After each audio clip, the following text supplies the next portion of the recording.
The rain in Seattle doesn't just fall, it bullies you. It was 9:05 p.m. and the October sky was leaking dirty water all over the wharf. I was already 5 minutes late for my shift at the North Pier Supper Club, which meant my paycheck would be docked another 5. My sneakers, the ones with holes in the soles I pretended weren't there, felt like two cold, heavy sponges. I'm Raina Park, and I'm a professional nodder. I nod when customers are rude. I nod when the chef yells.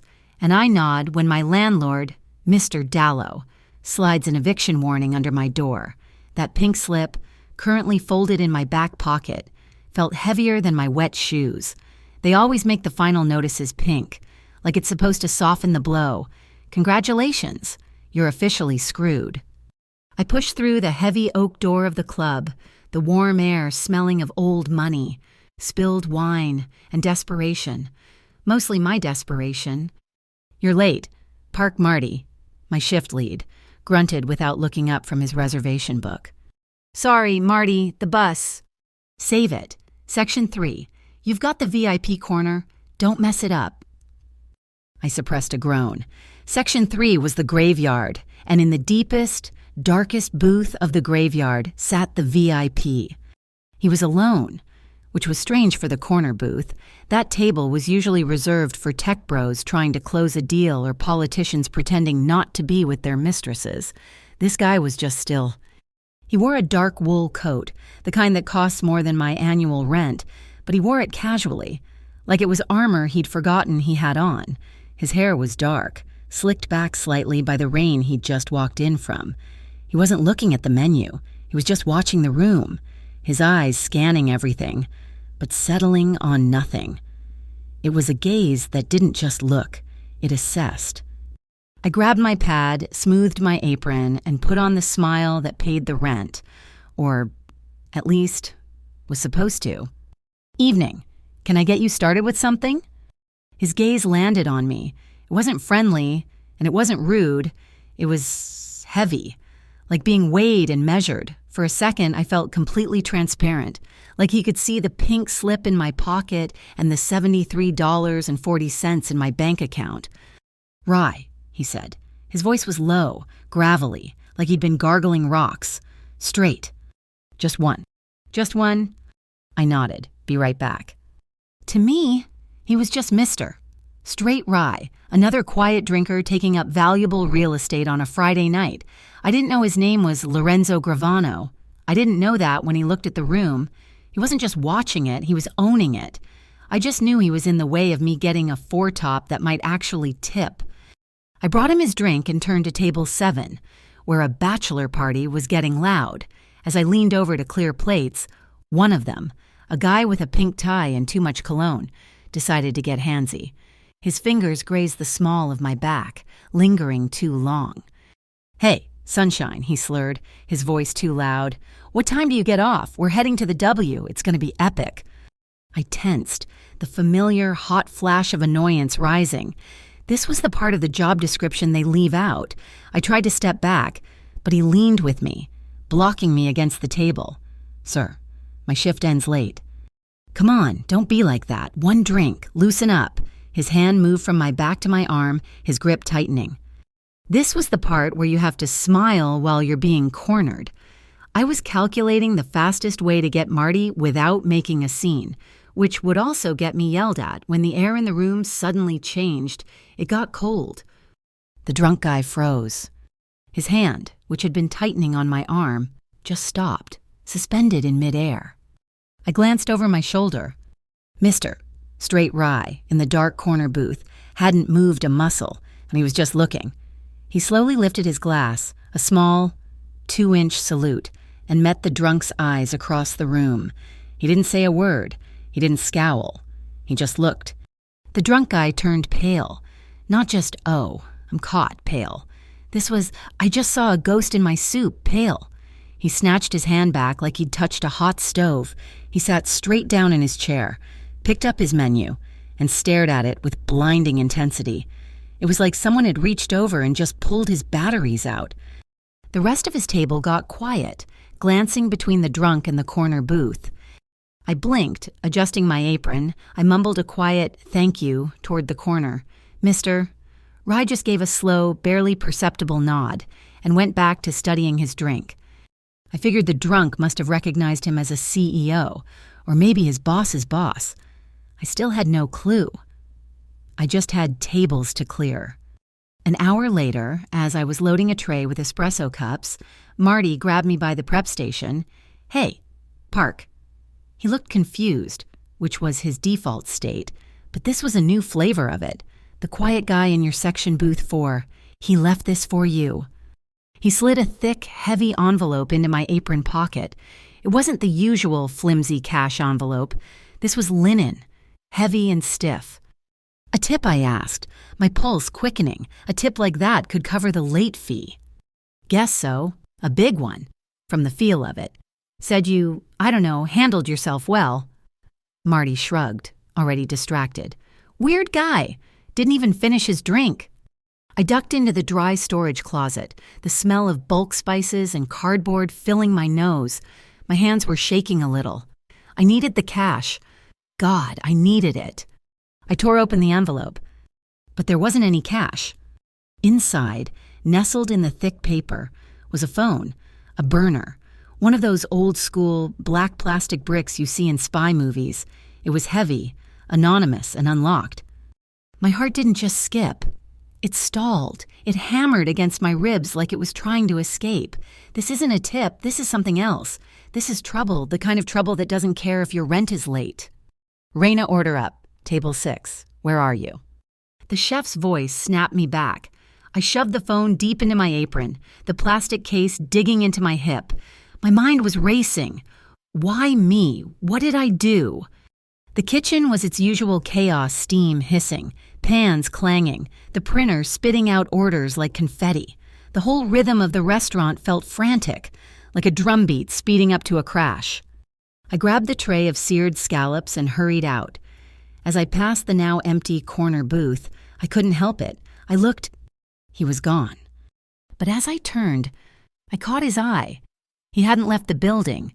He was standing by the coat check, shrugging into that expensive wool coat. He was looking right at me. His eyes weren't cold this time. They weren't heavy. They were sharp. It was a warning. A clear, silent message that shot across the crowded room and hit me right in the chest. Don't ask. Don't speak. Just hold on to it. I dropped the scallops at table 6, my hands trembling so badly a lady asked me if I was cold. I spent the next 3 hours trying not to touch the heavy, rectangular weight in my pocket, feeling like I had a live grenade strapped to my waist. 2 a.m. The club was finally empty. The chairs were up on the tables, and the rain had settled into a miserable, driving wind. I clocked out, my feet aching, my mind still buzzing about the phone. I bundled up in my threadbare jacket, clutching my thin backpack to my chest, and stepped out onto the pier. The wind hit me like a physical shove. The air smelled of salt, diesel, and the faint, rotten smell of low tide. The wharf was empty, just pools of oily light from the lampposts reflecting on the wet pavement. And a black SUV. It was parked halfway down the pier, engine off, lights out. It was one of those big, menacing ones that look like they belong to the government, except this one had no plates. Just walk fast. Raina, don't look. Mind your own business. I put my head down, the wind whipping my hair across my face, but as I passed it, 3 doors opened simultaneously. 3 shadows detached themselves from the darkness. They weren't in uniform, but they had the same build. All shoulders and bad intentions. Evening, ma'am. The one in the middle stepped directly in front of me. He was smiling, but his eyes were dead. Can I help you? I clutched my bag tighter. The phone felt like it weighed 1,000 pounds. We had a report, he said, the smile never wavering, of a theft from the club tonight, an employee. We're just going to need to check your bag. My blood went cold. They knew. I don't know what you're talking about. I'm just a waitress. I didn't steal anything. Then you won't mind if we look. He reached for my backpack. I stumbled back, right into the second guy. I was trapped. Hey, get off me. I didn't take anything. Just make this easy. Kid, Give us the item, and we'll let you go home. Click. It wasn't a loud sound. It was the soft, mechanical sound of a high-quality umbrella opening. A voice, low and sharp, cut through the wind. She's with me. I twisted my head, my heart in my throat. It was him, Mr. Straight Rye, Lorenzo. He had appeared from nowhere and standing just outside the circle of the SUV's open doors. He held a large, black umbrella, the classic, expensive kind with a curved wooden handle. He wasn't looking at me, and he was looking at the man in the middle. The man, who'd been all smiles and menace, dropped his hand from my bag. He stared at Lorenzo. This is private business. Walk away. Lorenzo took one slow step forward, bringing him under the edge of the lamplight. He didn't raise his voice. He didn't have to. The wind itself seemed to quiet down to listen. I don't think you heard me. I said, she's with me. The leader of the three thugs looked at Lorenzo, really looked at him, and whatever he saw made his fake confidence evaporate like water on a hot pan. Lorenzo made a small, almost invisible gesture with his free hand, a flick of the wrist, a dismissal. It wasn't a threat. It was a command. The lead thug nodded, once, sharp. Our mistake, he motioned to his men. We're done here. They didn't apologize. They didn't say another word. They just piled back into the plateless SUV, shut the doors with a heavy thunk, and drove off, disappearing into the rain.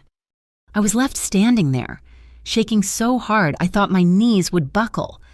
I let out a breath I didn't even know I was holding. It came out as a ragged gasp. The quiet man, Lorenzo, stepped closer, angling the umbrella to cover me. The rain, which had been stinging my face, suddenly stopped. Which way, he asked. What, I stammered, still staring at the empty space where the SUV had been. Which way do you live? Oh, Rainier Valley. The bus stop is just... The buses stopped running an hour ago. He nodded up the street. We'll walk. That's miles. You don't have to do that. I can call a cab. I couldn't, but I said it anyway. I know. He just started walking, holding the umbrella steady, leaving just enough room for me to fall and step beside him. We walked for nearly 30 minutes without saying a word. The only sounds were our footsteps on the pavement and the constant, rhythmic drumming of the rain on the taut fabric above us. He held the umbrella perfectly centered over me, while his own shoulder, the one in the expensive wool coat, was getting soaked. He didn't seem to notice, or if he did, he didn't care. I should have been terrified. I was walking through a dark, empty city at 2:30 in the morning with a total stranger who had just scared off 3 other, scarier strangers with a hand gesture. But I wasn't scared. I was just quiet.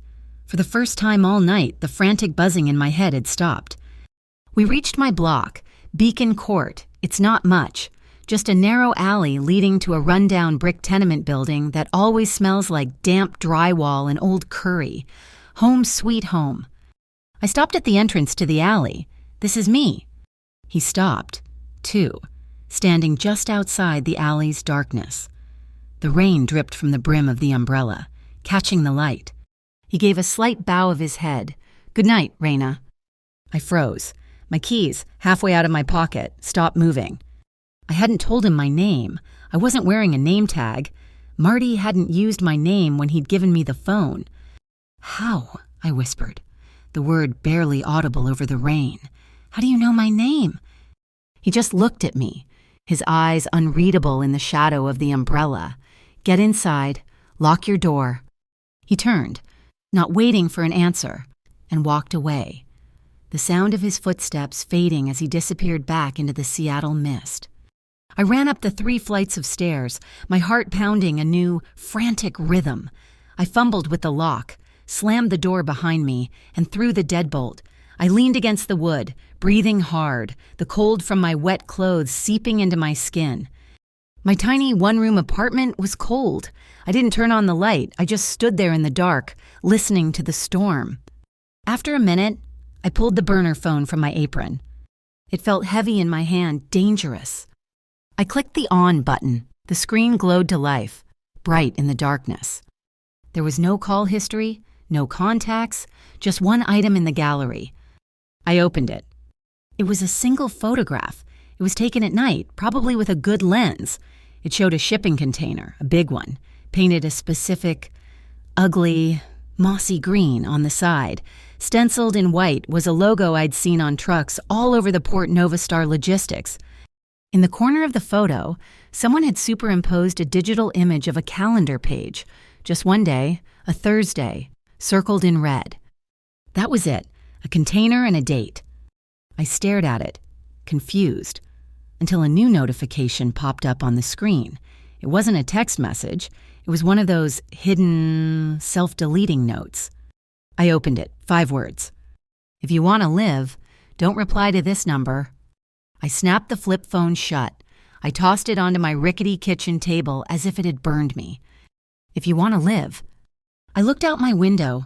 The city was a blur of wet neon and black sky. The rain hammered against the glass, a frantic tapping noise. It wasn't just rain anymore. It sounded like Morse code, a message I couldn't understand, tapping out a warning over and over and over.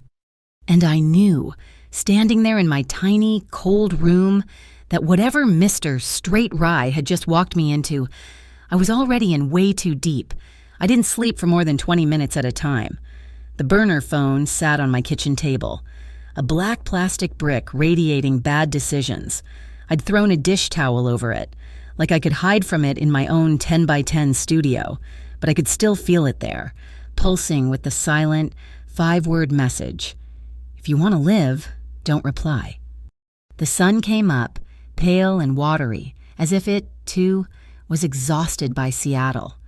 The rain had paused, but the sky was a bruised, heavy gray. Fear doesn't pay the bills. The pink eviction notice was still in my pocket, and the fear of Mr. Dallow was, for the moment, more real than the fear of men in plateless SUVs. So, I got up. I made instant coffee that tasted like burnt dirt, put on my other pair of worn-out sneakers, and went to my day job. By 9 a.m., I was at Little Hanjung, a small, family-run faux shop in the International District. I wasn't a waitress here. I was the prep cook, the dishwasher, and the backup server. The pay was terrible. But Mrs. Kim paid me in cash and let me eat all the broken spring rolls I wanted. My cousin, Ha Yun, was already there, wiping down the laminated tables. She's the only real family I have left on this side of the Pacific. My mother passed from pneumonia when I was 16, and my father, he took one look at the hospital bills and the stack of debt she'd left behind, said the American dream was a rigged game, and flew back to Korea. He wasn't wrong, but Ha-Yun stayed. We've been propping each other up ever since. You look like you slept in a dryer. Raina, she said, not unkindly, as I tied on a stained white apron. Rough night at the club, I mumbled, heading for the cooler to pull out the basil and bean sprouts. You should quit that place. It's not safe. It pays double what this does. Ha-un. And it's the only thing standing between us and Mr. Dallow. She winced. She didn't have an answer for that. None of us did. I spent the next 7 hours in a steamy, fragrant haze, my hands smelling of star anise, lime, and bleach. I listened to the kitchen radio, a crackly old box tuned to the local news. They were talking about the port again. A major step forward for the city. A smooth, political voice announced, the formation of the PSCC, the Port Security Commission of Cascadia, will finally bring transparency and accountability to our shipping lanes. I rolled my eyes, chopping cilantro with more force than necessary, and the PSCC, this new quasi-public commission everyone was suddenly talking about. I've been in this city long enough to know what quasi-public means. It means it has the power of the government, but none of the oversight. It's just a fancier brand of thief, one with a logo and a press secretary, cleaning up the banyan tree of corruption, the man said. Right, they weren't cleaning anything. They were just kicking the old families out so they could plant their own. I finished my shift, my back aching, and walked back to Beacon Court to change for my second job. Mr. Dallow was waiting by the mailboxes, jingling his keys. He's a small man who tries to make up for it by smelling like cheap cologne and moral superiority. "Miss Park," he said, the smile not reaching his eyes. "The first has come and gone. Your payment is now 7 days late." "I know, Mr. Dallow. I get paid from the club this Friday. I can give you the full amount then, plus the late fee." He sighed, a theatrical, put-upon sound. "I'm sure you will, but the building owners, they're very concerned about market rates. Rates in this area are up. Oh, a good 20% since you signed your lease. I'm trying to protect you, but if I don't have the full current amount by Monday, I'll have no choice but to file a report with the Bureau of Civic Compliance." My stomach tightened. The Bureau of Civic Compliance. It sounded so official, like a department from City Hall. But everyone in Beacon Court knew what it was. It was a private collection firm run out of a strip mall in Kent. They were legal loan sharks, hired by landlords to do the dirty work. They didn't just evict you, they seized your property for non-compliance fees. It was extortion with a business license. "I'll have it," I said, my voice tight. "Monday." He nodded, satisfied he'd ruined my day, and walked out. I ran up the stairs, my chest tight. I had exactly 3 days to come up with almost $2,000. The shift at the North Pier Supper Club was a blur of needy customers and kitchen fires. I was jumpy. Every time the heavy oak door opened, I expected to see the men in bomber jackets or the thugs from the SUV. I kept my hand near my apron pocket, where the burner phone was now tucked, feeling like a heavy, cold secret. Then, at 10:30, he walked in. Lorenzo. He wasn't in the heavy wool coat from last night. Tonight, he wore a dark, impeccably tailored suit that probably cost more than my cousin's car. He looked less like a shadow and more like a weapon. He didn't glance at Marty. He didn't scan the room. He just walked directly to my section, to the same dark corner booth, and sat down. My heart hammered against my ribs. Marty saw him, then looked at me and raised an eyebrow. "Your friend is back. Go take his order." My palms were sweating. I grabbed my pad, walked over, and tried to keep my voice steady. "Good evening. Welcome back." He was looking at the menu, though I doubted he was reading it. He glanced up, and that heavy, assessing gaze settled on me again. But this time, there was something else. Recognition. "Cioppino," he said, his voice that same quiet gravel, "and a rye, straight." Right away. I brought him the drink. I set it down on the coaster. My pulse was roaring in my ears. I had to ask. I couldn't not ask. "Last night," I whispered, my voice so low I could barely hear it. "On the pier. The men thank you." He didn't answer immediately. He picked up the glass, studied the amber liquid, and took a slow sip. He looked past me, out the rain-lashed window at the dark, churning water of the bay. Then he set the glass down with a soft, definitive click. "Seattle gets a lot of rain," he said, his eyes finally meeting mine. A faint, almost invisible smile touched the corner of his mouth. "It's easy to catch a chill, walking alone." It was nothing. It was a statement, a confirmation. "I saw you, I knew you were in trouble. I acted, it sent a shiver down my spine that had nothing to do with the cold." I nodded, speechless, and turned to my other tables. An hour passed. The restaurant was loud, filled with the clatter of silverware and the laughter of people who didn't have eviction notices in their pockets. Lorenzo ate his stew slowly, methodically. He never looked at his phone. He just watched the room. Then the front door opened, and the vibe of the whole restaurant shifted. The temperature dropped 10 degrees. It was a group of 4 men. They were all wearing identical black bomber jackets, dark jeans, and heavy boots. They had military-style buzz cuts and the kind of dead-eyed stare that makes your skin crawl. They weren't here for dinner. They stood by the hostess stand, cracking their knuckles, stretching their necks, just scanning. Their eyes moved from table to table, over the bar, toward the kitchen doors. They were hunters. Marty started to walk over. His "do you have a reservation" smile plastered on, but the lead guy just held up a hand, silencing him without a word. They were looking for someone. My blood turned to ice water. Were they looking for me? For the phone? Were they connected to the men from the SUV? Lorenzo, in his corner booth, hadn't turned around. He hadn't flinched. He just calmly placed his spoon on the plate, a quiet tink in the sudden hush. He was wiping his mouth with his linen napkin. He didn't look at me, but he spoke, his voice perfectly clear and quiet under the ambient noise. "The back door, to the left of the kitchen." I froze. "What?" "There's a service exit. Go. Now. Throw the heavy bolt and do not panic, Reina." The sound of my name, spoken so calmly in the middle of this, was what moved me. It was a direct order, wrapped in a strange kind of protection. I didn't run. I placed my empty tray on a service stand, turned, and walked at a steady, professional pace toward the swinging kitchen doors. I could feel the eyes of the bomber jacket crew on my back.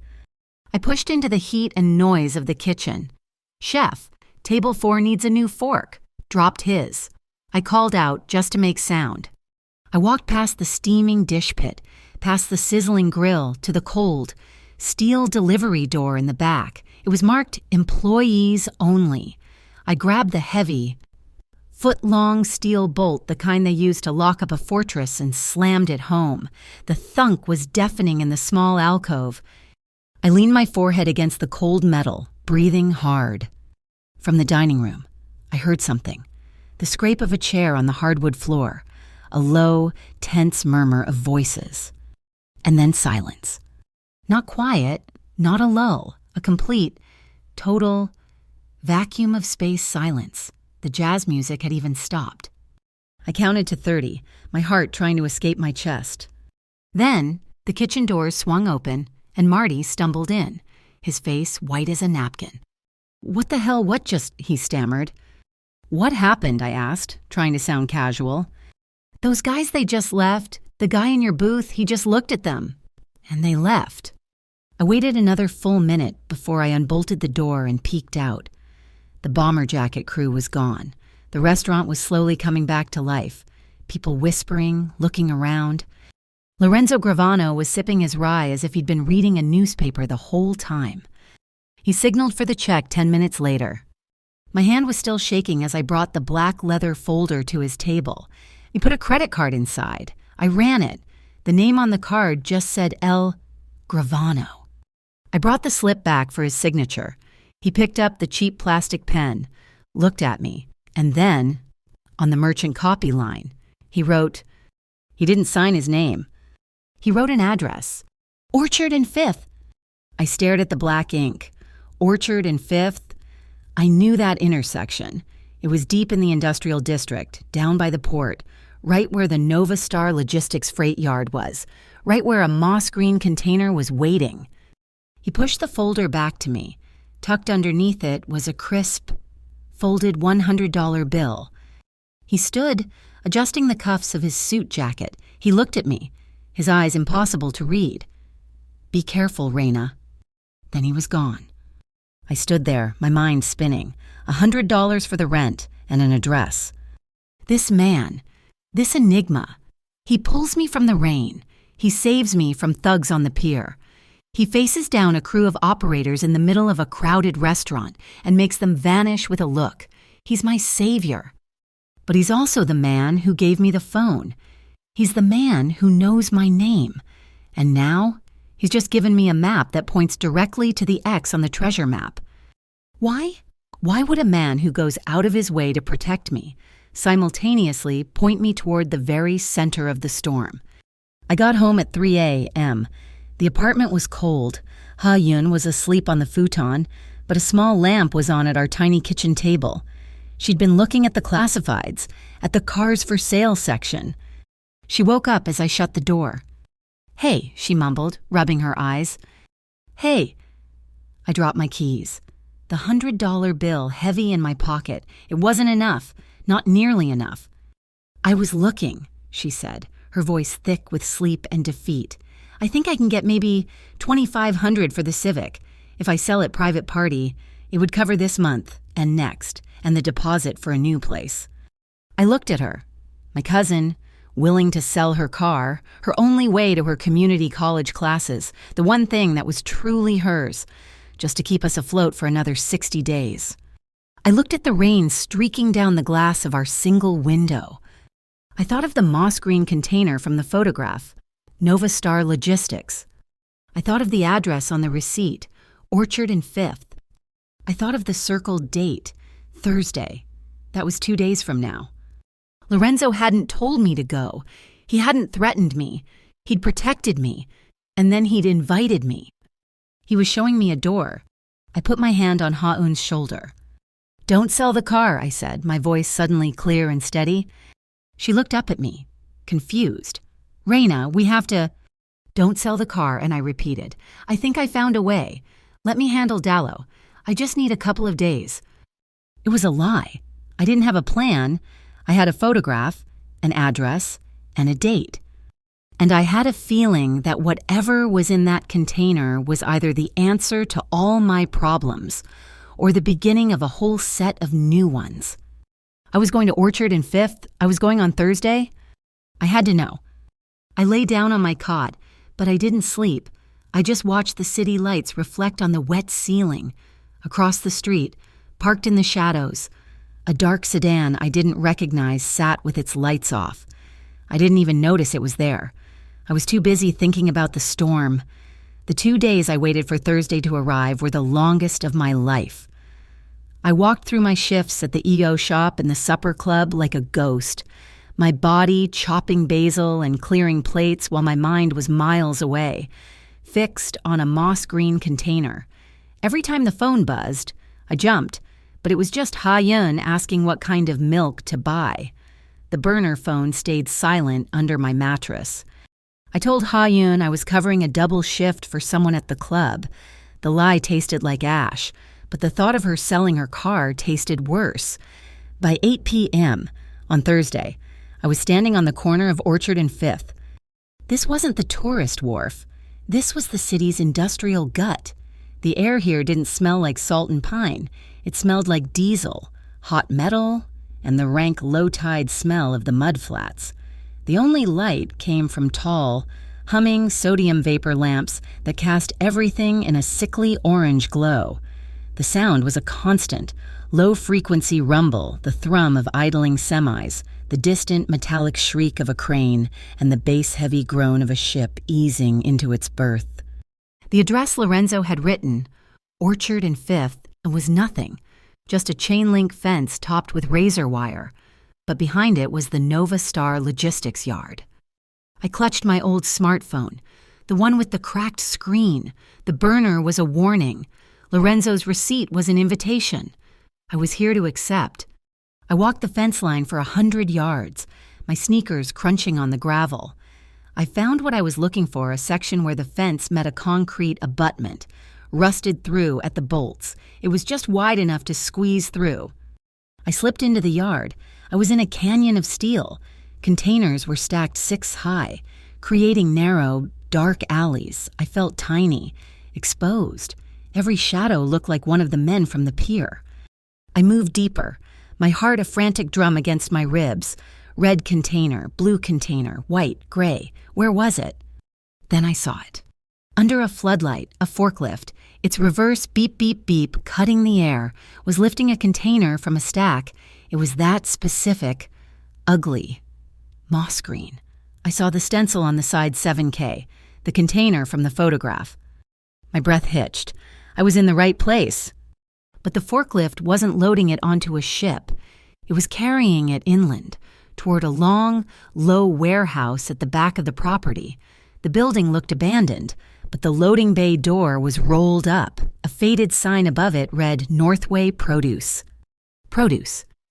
I crept closer, ducking behind a stack of rotting wooden pallets that smelled like turpentine. I was maybe 50 feet from the bay. From here, I could see inside. I pulled out my phone, wiped the rain from the cracked screen, and hit record. A man was directing the forklift, motioning it back. He wore a dirty, striped thermal shirt, and a tattoo crawled up the side of his neck from under the collar. I zoomed in, the digital grain flickering. It was one word, vessel. The forklift set the container down with a heavy, metallic groan. Vessel and two other guys grabbed crowbars and started prying open the doors. They weren't hauling pineapples. They were unloading heavy wooden crates, unmarked except for a stenciled label. I zoomed in again, holding my breath to keep the phone steady. The label read, TLM-9, Tactical Learning Machines. It sounded high-tech. Vessel cracked one of the crates open. He pulled out the contents. My blood went cold. I knew what that was. It wasn't a learning machine. It was a stack of gray plastic casings. Vessel took one, slotted a keypad into place, and snapped a front panel on. Click. It was a point-of-sale terminal, a card reader. The exact model they used at the North Pier Supper Club. The exact model at every coffee shop, gas station, and diner in the city. Except these were clean, blank. No manufacturer logos, no serial numbers.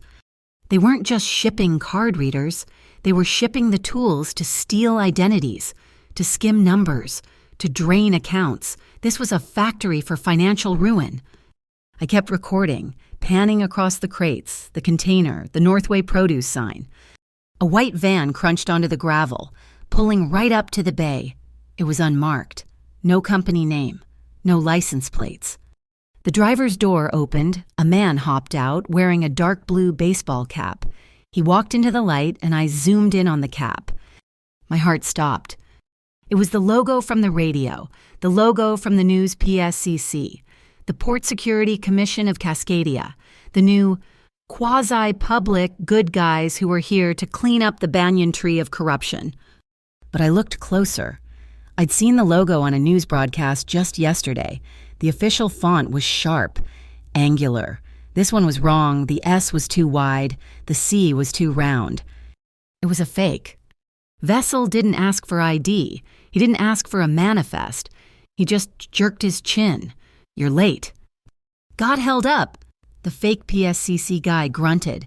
He and Vessel loaded two of the TLM-9 crates into the back of the van. No paperwork. No signatures. This wasn't an inspection. It was a handoff. I had it. I had all of it. The container, the shell company, the fake hardware, the fake port commissioner. I'd seen enough. I started to back away, moving slow, one step at a time. My phone was still recording. My heel hit an empty 55-gallon oil drum. Clang! The sound was like a cannon shot in the relative quiet. Everybody froze. Vessel and the fake PSCC guy snapped their heads in my direction. Who the hell is that?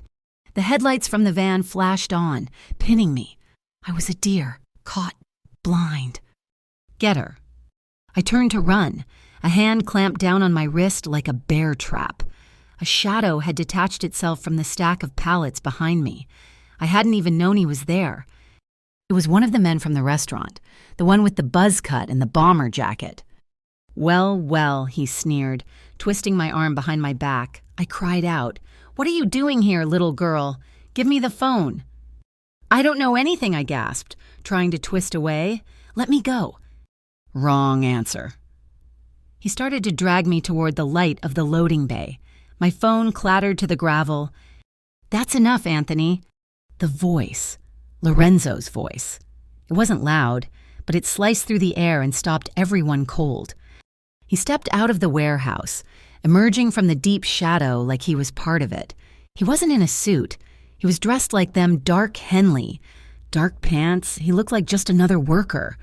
Until you saw his eyes. The man holding me, Anthony, went rigid. Lorenzo didn't even look at me. His gaze was fixed on Anthony's hand, which was still crushing my wrist. "Let her go. She's my witness." Witness. Anthony's eyes widened in something that looked like terror. He dropped my arm like it was electrified. I stumbled back, gasping, grabbing my phone from the gravel. Vessel and the fake PSCC guy just stood there, paralyzed. "Boss?" Vessel stammered, his tough guy act completely gone. "We didn't know. We thought she was a snoop." Lorenzo ignored him. He walked past them, past the crates, to a heavy industrial weigh station used for freight. He took something from his pocket. It wasn't a phone. It wasn't a weapon. It was a small, solid piece of metal. It looked like a credit card, but made of heavy, black, milled steel. He placed it on the scale. It landed with a heavy, definitive clack. I could see the engraving, catching the orange light. It was a bird, a small, stylized finch, wings spread, the black finch. The silence that followed was absolute. It was a vacuum. Anthony took 2 steps back. Vessel wouldn't even look at it. It wasn't a company logo. It was a flag, a sigil, the kind of internal signal that meant this conversation is over. Lorenzo turned, grabbed my elbow, his grip firm, but not bruising like Anthony's, and pulled me back into the deepest shadows, behind a wall of crates marked Korean pears. "You shouldn't have come," he whispered, his voice low and urgent, angry. "I gave you the phone so you'd know trouble was coming. I gave you the address so you'd have a choice. I didn't think you'd be this reckless." "Reckless," I whispered back, my voice shaking with adrenaline and fury. "My landlord is throwing me out on Monday. Those men from the pier, they work for you." "No," he said, sharp. "They work for him. I just know their schedule." He sighed, rubbing the bridge of his nose. He looked exhausted. "You don't owe me anything but your silence. Raina, but you're in it now. You're standing in the warehouse. So you're going to listen." He pointed to the manifest on the crate next to us. "Novastar Logistics moves the product. Those fake PSCC guys, they provide the security and clear the routes." He pulled out his own phone, a sleek, modern one. He pulled up a diagram. It looked like a corporate flowchart. "Novastar is a laundry," he said, his finger tracing a line. "They're washing money for this." He tapped a logo, Alder Ridge Capital. "It's a tech investment fund. Very clean, very public." The card readers, skimmers, ghosts, they get seeded into the supply chain, skim 1/10 of a cent from every 1,000 transactions. It adds up, fast. The money gets laundered through Novastar and dumped into Alder Ridge. And the fake cops, hired muscle. They're from a private security firm called Thornwell Risk Management. Who runs it? Lorenzo's voice went flat, cold. A man named Jared Thornwell. The papers call him a wunderkind, a 30 under 30 startup genius. He's on the cover of magazines. He's also the most sophisticated predator in the Pacific Northwest. A sick feeling of dread bloomed in my stomach. What does he want money? He has money. He wants power. He wants to own this city. And his next pet project is a massive innovation center. A new, shining tech campus built on the water. I don't understand. It's where he wants to build it. Raina. Lorenzo looked at me, his eyes pinning me in the dark. He needs the land. He needs your land. He's buying up all the debt on the properties in Beacon Court, in Rainier Valley. Mister. Dallo doesn't work for your landlord. He works for Thornwell's Bureau of Civic Compliance. It's not a city agency. It's just another one of his shell companies. They aren't just trying to evict you. Raina, they're trying to cleanse the entire district so he can build his glass towers. It hit me like a physical blow. This wasn't just a late rent check. This was a war. And my apartment building was the battlefield. "I have an interest in seeing Thornwell fall," Lorenzo said, his voice a low monotone. "You have an interest in keeping your home. Our goals, they align." I stared at him, the noise of the port, the rain, the trucks, it all faded away. "Who are you? You're not a cop. You're not them. You have a Finch." He looked past me, out toward the dark water. "I'm a man who lost his home to people just like Jared Thornwell. I just learned how to fight back." Before I could ask what that meant, a new sound cut the night. Sirens, but not police. These were different, a high-low wee-woo that sounded European. Lorenzo grabbed my arm. "We're out of time." "Is that the police?" "No, it's his police." 2 black sedans, the same model that had cornered me on the pier, screamed onto the gravel, their headlights flashing.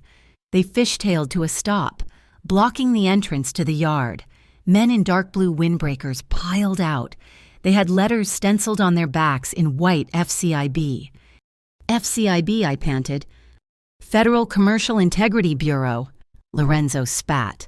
"Another ghost. As federal as Northway Produce, Thornwell's private army, dressed up to scare off the real authorities. Run. He didn't go for the fence. He ran straight through the warehouse, toward the water on the other side. This way. He slammed his shoulder into a rusty fire exit. The door burst open. We were on a narrow metal catwalk, 20 feet above the dark, churning water of the bay. "Gravano stop FCIB," a voice bellowed from inside the warehouse. Lorenzo didn't slow down. He pointed to the end of the catwalk, a wide metal discharge chute, slick with rain and algae, angled down into the darkness. "You have got to be kidding me," I yelled over the wind. "I don't kid!" He sprinted to the chute, grabbed a heavy metal grate covering it, and tore it from its rusty hinges. He tossed it aside. "Heels first. Go!" He didn't wait. He swung his legs in and was gone, sliding into the black. "Raina now," his voice echoed up from the chute. I heard the thud, thud, thud of boots on the catwalk behind me. I took a breath, held my phone to my chest, and jumped. It was fast, cold, and terrifying. I slid down the metal, the smell of rust and seawater filling my lungs. I shot out the bottom, out into the open air, bracing for the freezing shock of the water. Thud! I didn't hit the water. I landed hard on a rubber-matted deck. Lorenzo was already there, pulling me to my feet. We were in a low, black speedboat, the kind with massive engines that had been idling in the shadows under the pier. A man I hadn't even seen was at the wheel. He didn't say a word. He just hit the throttle. The engines roared, a sound so loud it vibrated in my teeth. The boat rocketed away from the pier, slamming against the chop. The cold spray of Elliott Bay hit my face like a handful of icy needles. I looked back.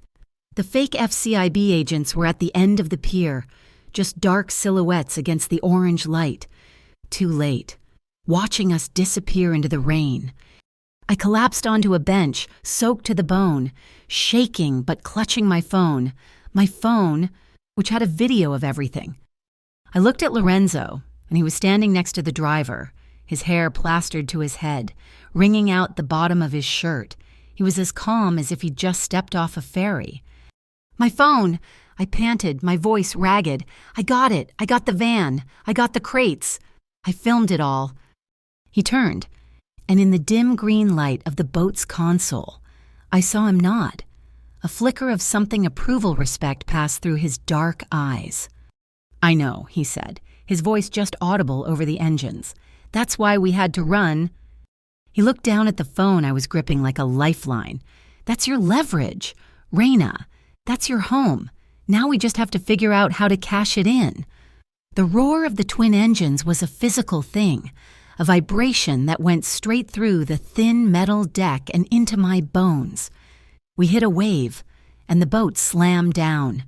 Launching me off the bench, I landed hard on the deck, the cold, salty spray hitting my face like 1,000 tiny needles.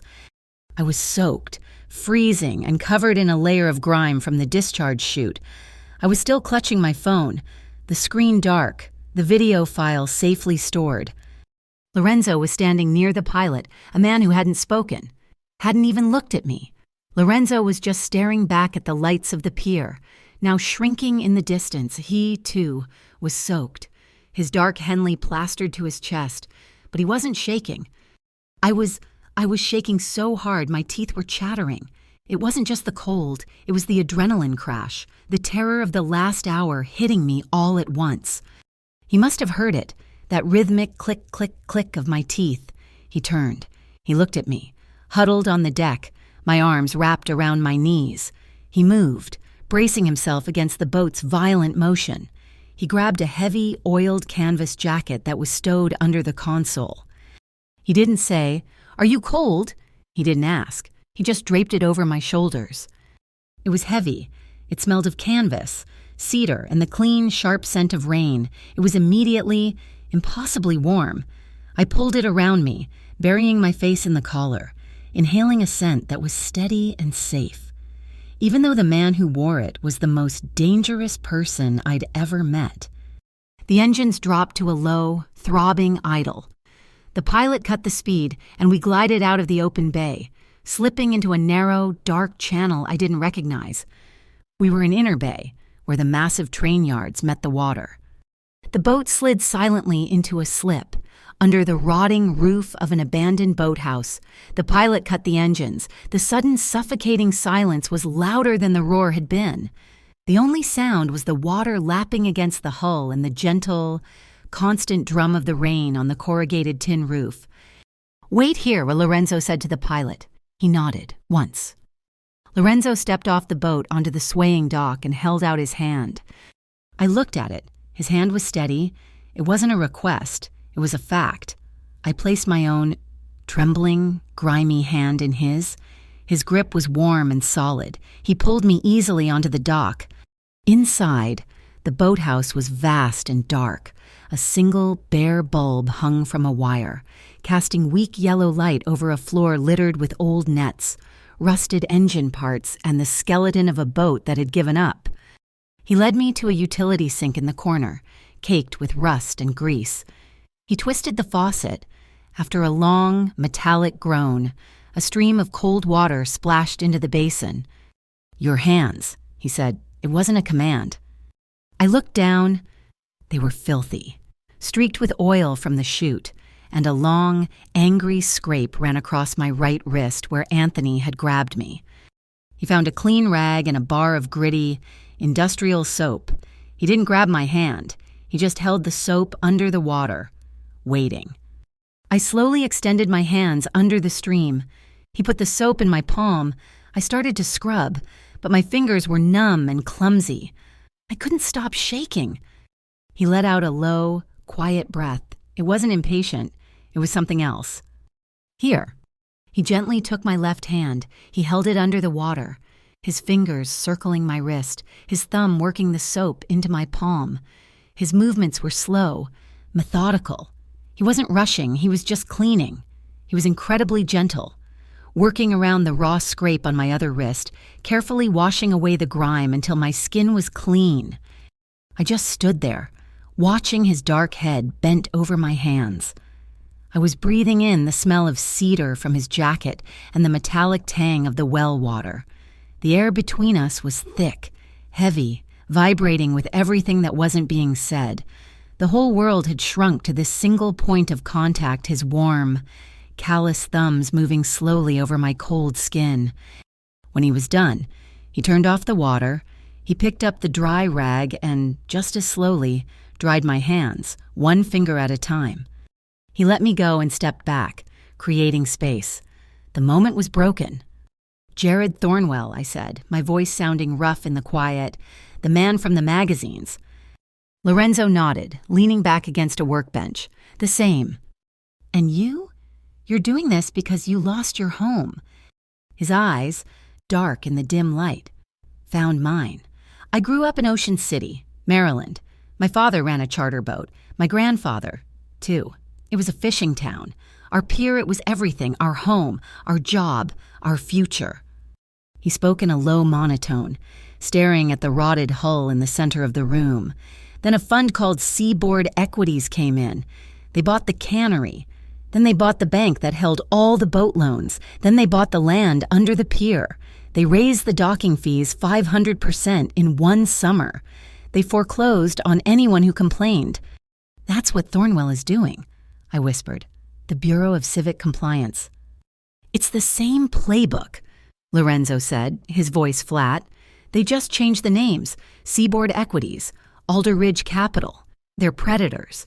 My family was ruined. My father, he never recovered. He went from owning a business to owing a debt he could never pay. I was 19. I watched them auction off his boat for pennies on the dollar. I watched him break." He finally looked at me. "I learned how not to lose. Reina. I learned how their game is played, and I learned that the only way to beat men like that is to have leverage they can't buy." He meant the video. "My mother," I said, the words coming out before I could stop them. "She got sick. Pneumonia. She didn't have insurance. By the time it was over, the hospital bills had wiped out everything. My college fund, our savings." I looked out the dark, broken window at the rain. I had a scholarship to study finance. I had to drop out. I've been working at the club, at the faux shop, just trying to keep my head above water, trying to keep Ha-Yoon, my cousin, from sinking with me. I let out a shaky laugh. Every year, when the rain starts in October, I want to run. Just get on a bus and go somewhere dry, somewhere I don't owe anybody anything. There was a long silence. The rain beat against the tin roof, a hollow, lonely drum. "I'm not taking you anywhere, Raina," he said, his voice quiet. I looked at him, confused. "I can't offer you a bus ticket," he said. "That's not what I do. I'm just standing to block the rain." He was offering a shield, not an escape. He wasn't promising to fix my life. He was offering to help me fight for the one I had. I held his gaze. The space between us was charged. He hadn't touched me since he'd dried my hands, but I could still feel the warmth of his skin. I could feel the pull, the gravity of this man who was equal parts violence and gentleness. Bzzzt, bzzzt. The sound was alien in the quiet boathouse. It was harsh, metallic. It was coming from my jacket, the one I'd been wearing, now in a heap on the floor. I knelt, my heart suddenly pounding a new, panicked rhythm. I fumbled in the wet pocket and pulled it out. The burner phone.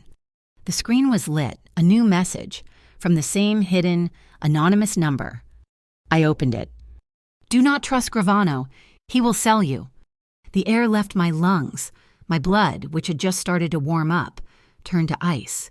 "He will sell you." I looked up. Lorenzo was watching me, and he hadn't moved, but his expression had hardened. He'd seen my face. He'd seen the shift. He knew, instinctively, what had just happened. He didn't ask to see the phone. He didn't demand to know who it was.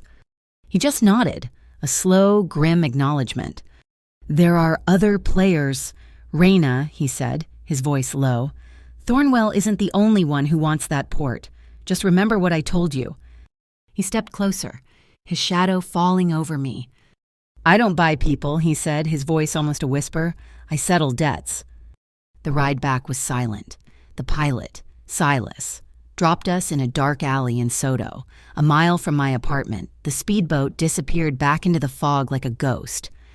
The rain had softened to a steady, quiet drizzle.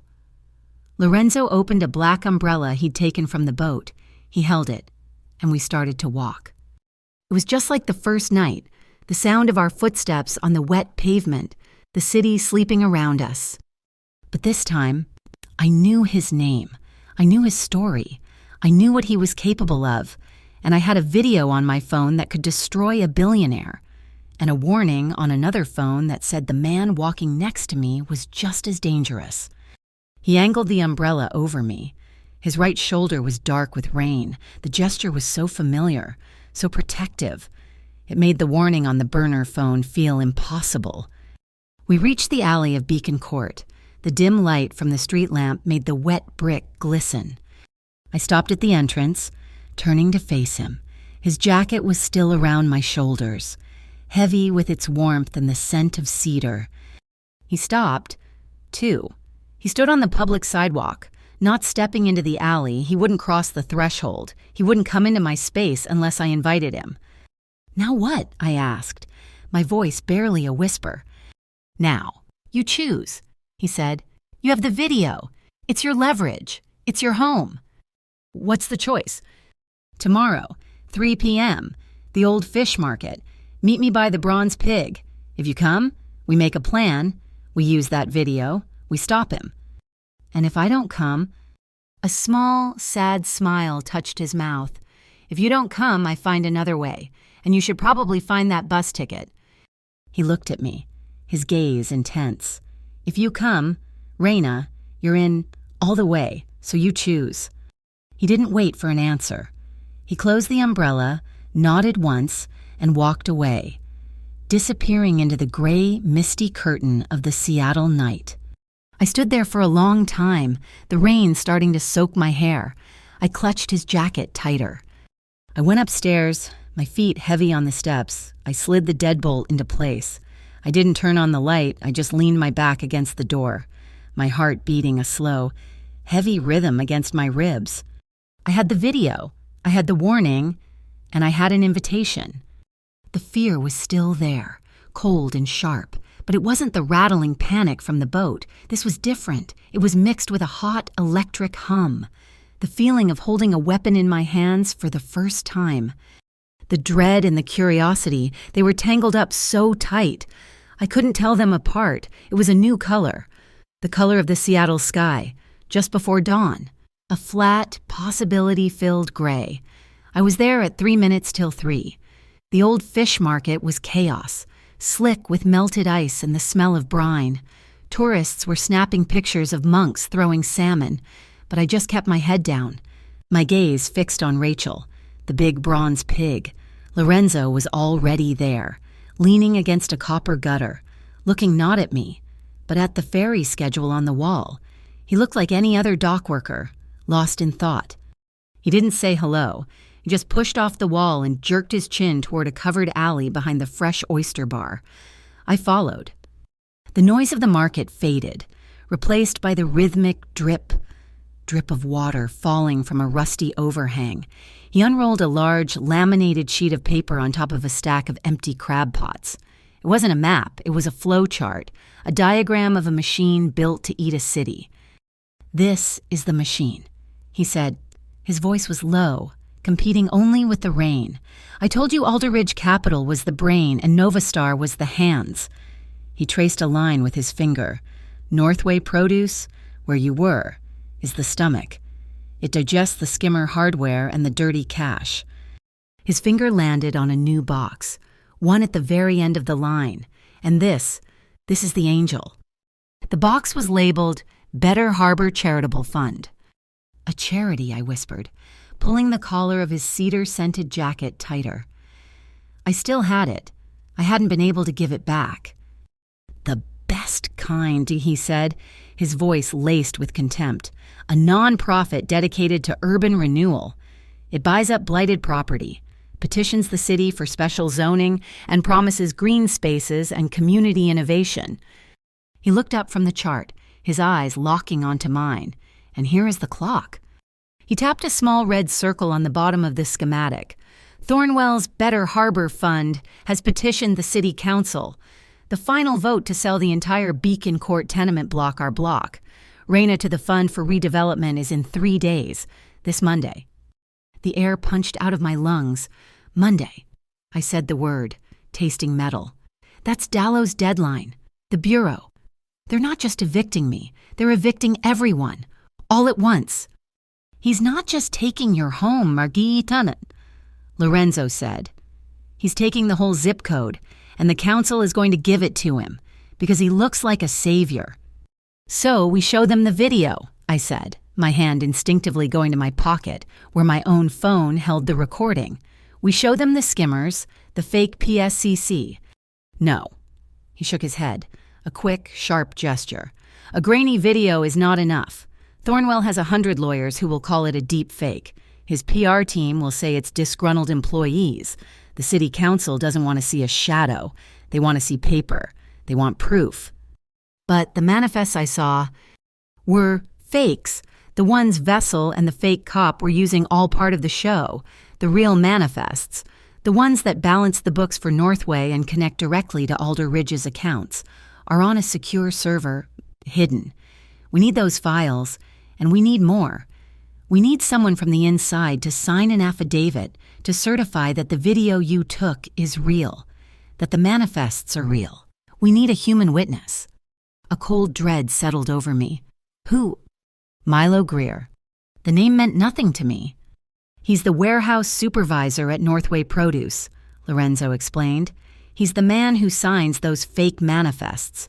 He controls the server. Why on earth would he help us? He's one of them." Lorenzo's face tightened. He hated this part. I could see it. Because Thornwell doesn't just own property, Reina. He owns people. Milo's wife has a gambling debt, a bad one. Thornwell's Bureau of Civic Compliance bought it. They own him. But it's not just the money. He paused, and his voice dropped even lower. They have a young son. The boy has a rare medical condition. He needs medication every day. Just to stay stable, it's expensive. Thornwell Risk Management generously covers the copay, every month, like clockwork. as long as Milo keeps signing the fake inventory logs. It was vile. It was the worst kind of cage. It wasn't a threat of violence. It was the threat of inaction. All Thornwell had to do was stop helping, and Milo's life would fall apart. Milo's trapped, Lorenzo finished. He signs the papers. His son gets the prescription. He stops. They cut him off. He's a good man, and Thornwell is using his family's health as a leash. So what can we possibly offer him? I asked, my stomach twisting. A better deal, Lorenzo said. Freedom, he tapped his chest, where I imagine the Black Finch card sat. The Black Finch Community Fund. It's a blind trust I established years ago. It exists for one purpose, to correct these kinds of predatory debts, to cut the leash. He laid out the plan. It was simple. It was terrifying. He won't trust me, Lorenzo said. He's seen my face at the warehouse. He thinks I'm just another player. But you're a civilian. You're from Beacon Court. You're one of the people he's destroying by inches. He'll listen to you. My job, I would meet Milo tomorrow. During his lunch break, I would convince him. That night, Milo would go into the Northway server, download the real manifests, and bring them, along with his testimony. Bring them where? The book dock. It's an old, decommissioned branch library on the South Slope. It's been dark for years. It's off the grid. Inside, there's a scanner and a cold storage drive. You will help him transfer the data. You'll scan his signed affidavit. Once that drive is full, you get him out. And the fake PSCC Anthony, they'll just let him walk out. No, Lorenzo said, his face grim. The second he accesses that server from his terminal, a silent alarm will go to Thornwell Risk. They'll know he's turned. You'll have a window, an hour, maybe less. I looked at the flow chart, at the names, at the box that said Better Harbor, at the deadline Monday. I'll do it, I said. My voice didn't shake. But I have one condition. Lorenzo waited. My neighborhood. Ha'un, Mr. Dallow, all of them. They stay out of this. They don't become leverage. Not for Thornwell, and not for you. No one from Beacon Court gets used as a pawn or a contingency plan. We're not your army. He met my gaze. The rain hammered on the tin roof above us, a frantic, rattling sound. You have my word, he said. And I believed him. The Black Finch doesn't protect its own by sacrificing others. That's Thornwell's game. This is about extraction. Clean. As we started to walk out of the alley, his phone buzzed. A short, sharp vibration. He pulled it out, looked at the screen, and his whole body tensed. It started, he said. Thornwell's making his move. What? His fake FCIB just issued a press release. We stepped out of the alley, and I saw it. Through the window of the Oyster Bar, the flat-screen TV over the counter was on the local news. The red chyron at the bottom of the screen was stark. Federal probe eyes port corruption. Local figures implicated. That's us, I breathed. He's investigating us. He's investigating ghosts, Lorenzo corrected, pulling me into the shadow of the next stall. It's a power play. He's projecting strength. He's telling the city council, don't worry about the rumors of corruption. I'm already handling it. He frames himself as the reformer. Look. He pointed to the stock ticker crawling below the red alert. Alder Ridge Capital Arc, plus 1.5%. It's working, I said, horrified. The council will feel safer voting yes on Monday if they think the feds are already cleaning up the port. Exactly. He's controlling the narrative. A cold, sharp smile, the first I'd ever really seen from him, touched his lips. So we give him a different narrative. He wants to look strong. We make him look sloppy. He showed me his own phone. He'd typed out an email. It was addressed to the general inbox for Thornwell Risk Management. The subject line was chilling. Anthony Northway, I talk. What is that? Bait, Lorenzo said. I'm pretending to be one of the dockhands from the night you were there. I'm telling Thornwell that I saw Anthony let a witness go, that's you, and that I want $50,000 by morning to keep my mouth shut. Will he believe it? He has to. He can't risk an internal leak. He'll pull half his security team off the port to hunt for a ghost. It'll keep them busy. It'll keep them away from Milo for a few hours, anyway. He hit send. The email was gone. The bait is set. The next 24 hours were the fastest, longest day of my life. I met Milo, and he was just a man. He looked like me, terrified, exhausted, and trapped. He wore glasses and a faded windbreaker. I sat in his car and showed him the video from my phone. I was there. I told him. I saw the skimmers. Then I told him about the Black Finch Fund. I didn't promise him riches. I promised him freedom. Your wife's debt, I said, my voice quiet. Gone. Wiped clean. And a private annuity for your son's medical needs. For life. He'll never have to worry about a copay again. You just have to give us the truth. He watched the video on my phone, his hands shaking. He looked at the fake PSCC logo. Then he looked at me. Tonight, he whispered. 10 p.m., the old branch library. That night, the library was a tomb. It smelled of dust, rotting paper and mildew, the book dock. Lorenzo had set it up a laptop, a high-speed scanner, and a single, heavy, cold storage drive, all running off a marine battery. At 10:13, Milo stumbled in, his face ghostly white. He was clutching a silver USB drive. I did it, he panted, locking the door behind him. But the server, it has a fail-safe. The moment I copied the directory, it sent a silent alert. They know. They're coming. Here. I shoved the drive into the laptop. The affidavit. He signed the paper I'd printed, his hand streaking the ink. I fed it into the scanner. The light bar hummed, capturing his signature, his testimony. The files finished transferring the real manifests, the internal emails from Thornwell, the schedules that match my video perfectly. I pulled the drive. It was done. Screech! Headlights flooded the tall, arched windows of the library. A white van, the same fake PSCC van from the pier, slammed to a halt on the curb. Doors flew open. The back, I yelled, shoving the heavy drive into my backpack. The children's section, there's a loose board. What about you? Milo gasped, frozen in terror. They're looking for you. They don't know I'm here.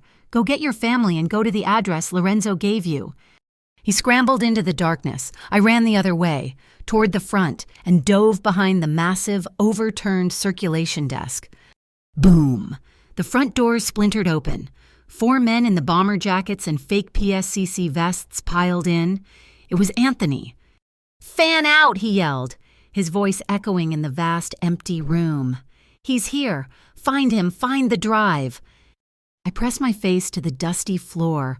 I held my breath. I could hear them, knocking over shelves, their boots crunching on broken glass. Anthony stopped, not 10 feet from me. He shined his high-powered flashlight over the desk, into the darkness where I was hiding. The beam hit a small, gray box on the wall above me. Click! Whir!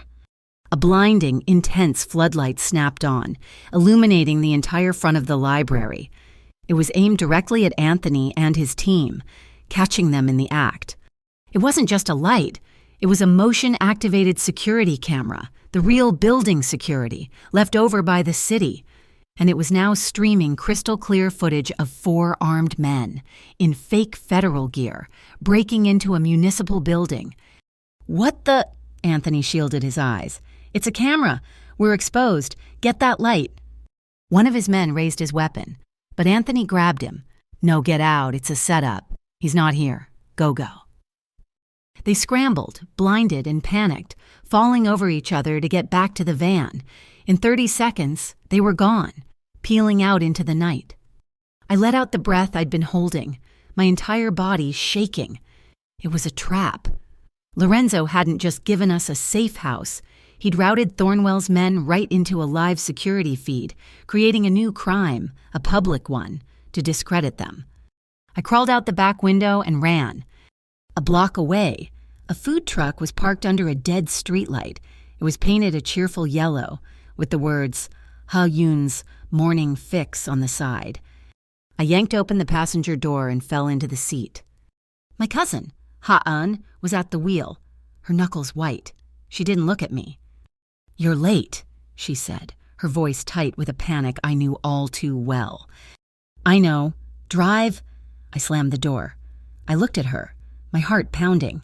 You're part of this." "Lorenzo Gravano paid off the loan on this truck 2 days ago," she said, her eyes fixed on the rain-slicked road. "Said he needed a reliable driver with a clean record. Said you were in trouble and you needed an exit plan." She finally looked at me, her eyes huge in the dim light. "We're in trouble, Raina." I clutched the heavy, cold drive in my backpack. It was solid. It was real. "Not anymore," I said, a strange, wild hope blooming in my chest. "I think we're going to win." We drove back to Beacon Court.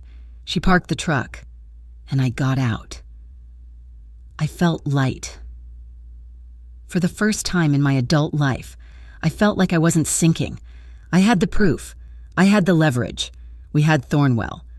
I said goodnight and started to walk the few yards to my apartment door, feeling the victory. My real phone, the cracked one, buzzed in my pocket. It was a notification from the Nextdoor app, the Beacon Court neighborhood group. I opened it. The post was from a brand new user, Beacon Watcher. It was a photo. A grainy, long-lens photo of me. It was from 2 nights ago, showing me climbing out of the speedboat pilot's car in this very alley. The caption was simple. "Warning dangerous. This woman is a spy for the developers. She's working with the gangs trying to push us out. Do not trust her." The drive in my bag suddenly felt worthless. He'd missed me at the library, so he'd aimed his weapons at the only other thing I had left, my home. I couldn't go back to Beacon Court. The moment I stepped out of Ha-Yun's food truck, my phone buzzed, and again it was the Nextdoor app, exploding. Then the text started. My neighbors, Mrs. Sanchez from 2B Trader, Mr. Henderson from 4A. How could you? They believed it. Of course they believed it. Beacon Watcher had posted the photo, and in their fear of Dallo and the Bureau of Civic Compliance, they'd found a target. Me. I was standing in the alley, the hard drive a heavy weight in my backpack, my victory turning to ash in my mouth. I had the proof to save my home, but I no longer had a home to save. A car pulled up, its headlights cutting through the drizzle. It wasn't one of Thornwell's sedans. It was a low, dark gray coupe. The window glided down. It was Lorenzo. He must have been waiting. "Get in," he said. His voice was flat. He'd seen the post. I got in. The car smelled like clean leather and cold night air. I didn't speak. I just stared straight ahead, watching the wipers push the rain away. "They hate me," I whispered, as he pulled out of the alley. "They're scared," he said. "Thornwell's good at that. He turns a community into a mob by aiming their fear." "And he aimed it at me. You promised to protect them." My voice finally cracked, the rage I'd been suppressing since the library, since the boat, since the first night on the pier, finally boiling over. I was shaking again, but not from cold. He didn't answer, just navigated the wet streets, heading north, away from the water, up the long hill. "Where are we going?" I demanded. "Somewhere you're not a target." We pulled into a private garage beneath a sleek, modern building in Capitol Hill. He led me to an elevator, which opened directly into his apartment. It was a loft, a massive top-floor studio. The entire far wall was glass, looking out over the city lights. But the most striking feature was the ceiling. It was almost entirely made of reinforced glass, a massive skylight. The rain was drumming on it, a constant, heavy, percussive sound, making the entire room feel like it was underwater. The place was minimalist, clean, a black leather sofa, a steel kitchen, a large, low bed. It wasn't a home, it was a fortress. I threw my backpack onto his polished concrete floor. The hard drive inside made a dull thud. This is not protection. Lorenzo," I yelled, finally turning on him. I was still wearing his heavy canvas jacket from the boat, and I ripped it off, throwing it at him. "This is a cage. A different cage. He put my face on the internet. My neighbors, the people I say hello to every morning, they think I'm the one evicting them." He caught the jacket, his face unreadable. I'm protecting you. Raina, this," he said, gesturing to the apartment, "is a safe house. What Thornwell did, it's a digital move. It's sloppy. It's desperate. He's losing." "He's winning," I shot back, pacing in front of the glass wall, the city lights blurring through my tears. "He has my home. He has my name. I have this." I kicked my backpack. "This drive, I have the proof. But what good is it if I'm a pariah? What good is saving my apartment if I can't live in it?" We leak the drive. We give it to the press, to the council. It's the final move. Thornwell will be buried by Monday. And what about me? What about the lie he told people will still believe it? I'll still be the gang spy. I'll just be the spy who what failed. I stopped pacing. I was so tired. The exhaustion of the last week, the last year, hit me like a physical wave. The adrenaline was gone. There was nothing left but the deep, aching fatigue of always fighting. I sank onto the arm of his sofa, my face in my hands. The fight just evaporated. "I'm so tired," I whispered, the words muffled by my palms. "I'm so tired of being strong. I'm tired of having to be the one with the plan. I'm tired of my faux shop job and my club job, see, and Mr. Dallow and skimmers and fake cops and being alone in this all the time. I'm done." The silence in the room was heavy, broken only by the sound of the rain lashing the skylight. It was a wild, lonely sound. I waited for him to argue, to tell me to stand up, to tell me the plan. Instead, I heard his footsteps. He didn't approach me. He stepped back, toward the kitchen. I heard a cabinet open. When I finally looked up, he was standing a few feet away, holding a thick, dark gray towel. He wasn't looking at me with pity or anger. He was just watching me. "Then tonight," he said, his voice impossibly soft, "let me stand in front." It wasn't a command. It wasn't a promise or a pickup line. It was an offer, a request for permission. "Let me take the weight." I just stared at him. He took one step closer. "You're still damp from the library. You're cold." He didn't reach for me, and he just held out the towel. I slowly reached out and took it. It was thick, soft. As I took it, his fingers brushed mine. He didn't pull away. He just rested his hand over my knuckles. His skin was warm, his touch impossibly gentle for a man who could command a room with a look. It wasn't a grab. It was a question. I looked up at his face. His eyes were dark, and for the first time, they weren't assessing me. They weren't warning me. They were just on me, seeing me. And they were asking, "Is this okay?" I didn't have any words left, so I just nodded, a tiny, jerky, exhausted nod. Yes. He took that as his answer.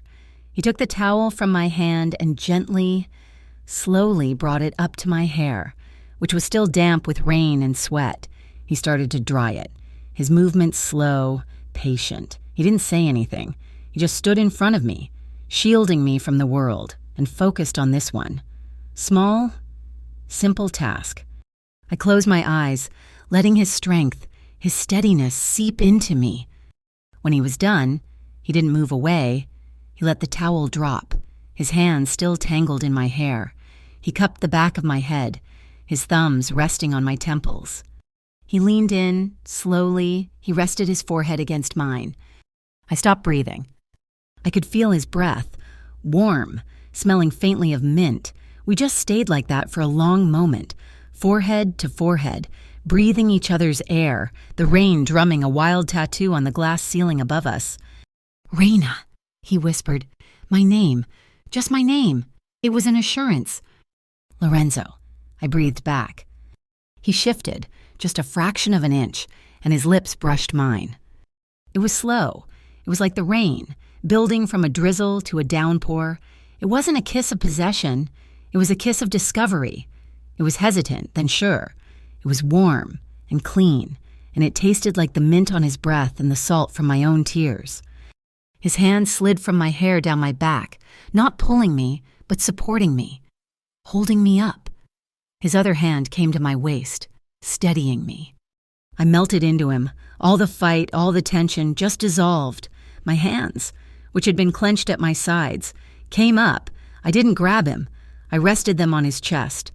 I could feel his heart, a slow, steady, powerful beat beneath my palm. It was the calmest thing in the storm-filled room. He deepened the kiss, and it became a conversation. It was all the things we hadn't said. It was the thank you from the pier. It was the be careful from the restaurant. It was the go, now from the kitchen. It was the I'm scared I couldn't say, and the I'm here, he couldn't. My fingers found the top button of his Henley. I fumbled with it. I paused, pulling back just enough to look him in the eyes. He was watching me, his gaze dark and intense. He was waiting. I gave another small nod. He nodded back. I undid the first button, then the second. I was slow, deliberate. My fingers brushed the warm skin of his chest. His heart beat stronger under my touch. A small, shaky laugh escaped me. "Your shirt is damp," I whispered. He'd been walking in the rain before he found me. A ghost of a smile touched his lips. "So is yours." He reached for the hem of my thin shirt. He didn't pull it. He just rested his hands there. A question. I took his wrists, guided his hands underneath, and helped him lift it over my head. The air was cool on my skin. We were standing in the middle of his vast, empty apartment, illuminated only by the rain-slicked, blurred lights of the city. He pulled back, just to look at me. There was no judgment in his eyes, only a deep, profound appreciation. He bent, lifting me easily into his arms. I wrapped my arms around his neck, burying my face in the curve of his shoulder.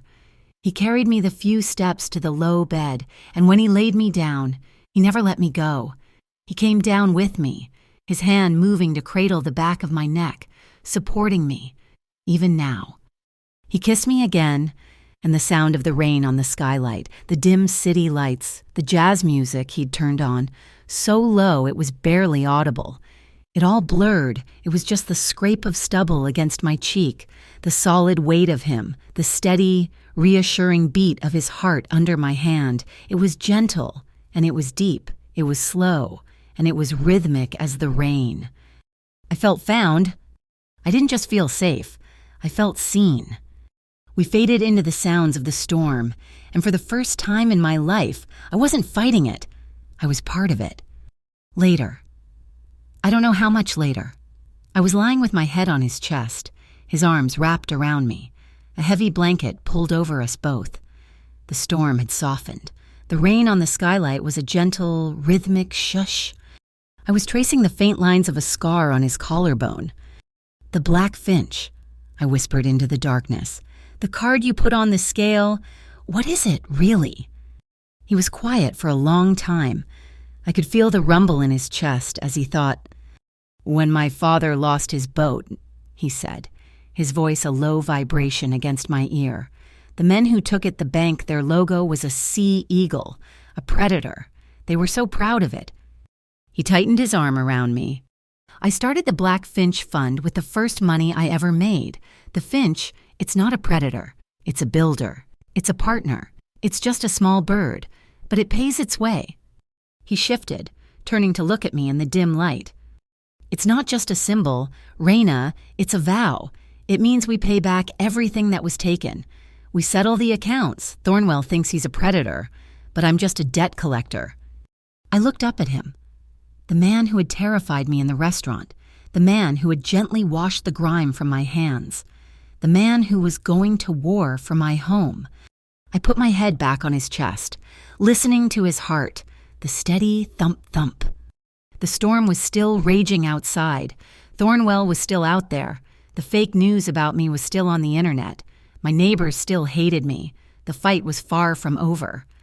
But I closed my eyes, and for the first in what felt like 100 years, wrapped in his arms, under the sound of the rain, I slept. I woke up to the sound of silence. The rain on the skylight had stopped. The gray, flat light of a Seattle dawn filled the loft, and for a second, I didn't know where I was. Then I felt the solid weight of Lorenzo's arm draped over my waist. The events of the night before the fight, the breakdown. The impossible tenderness rushed back in. The hard drive was in my backpack on the floor.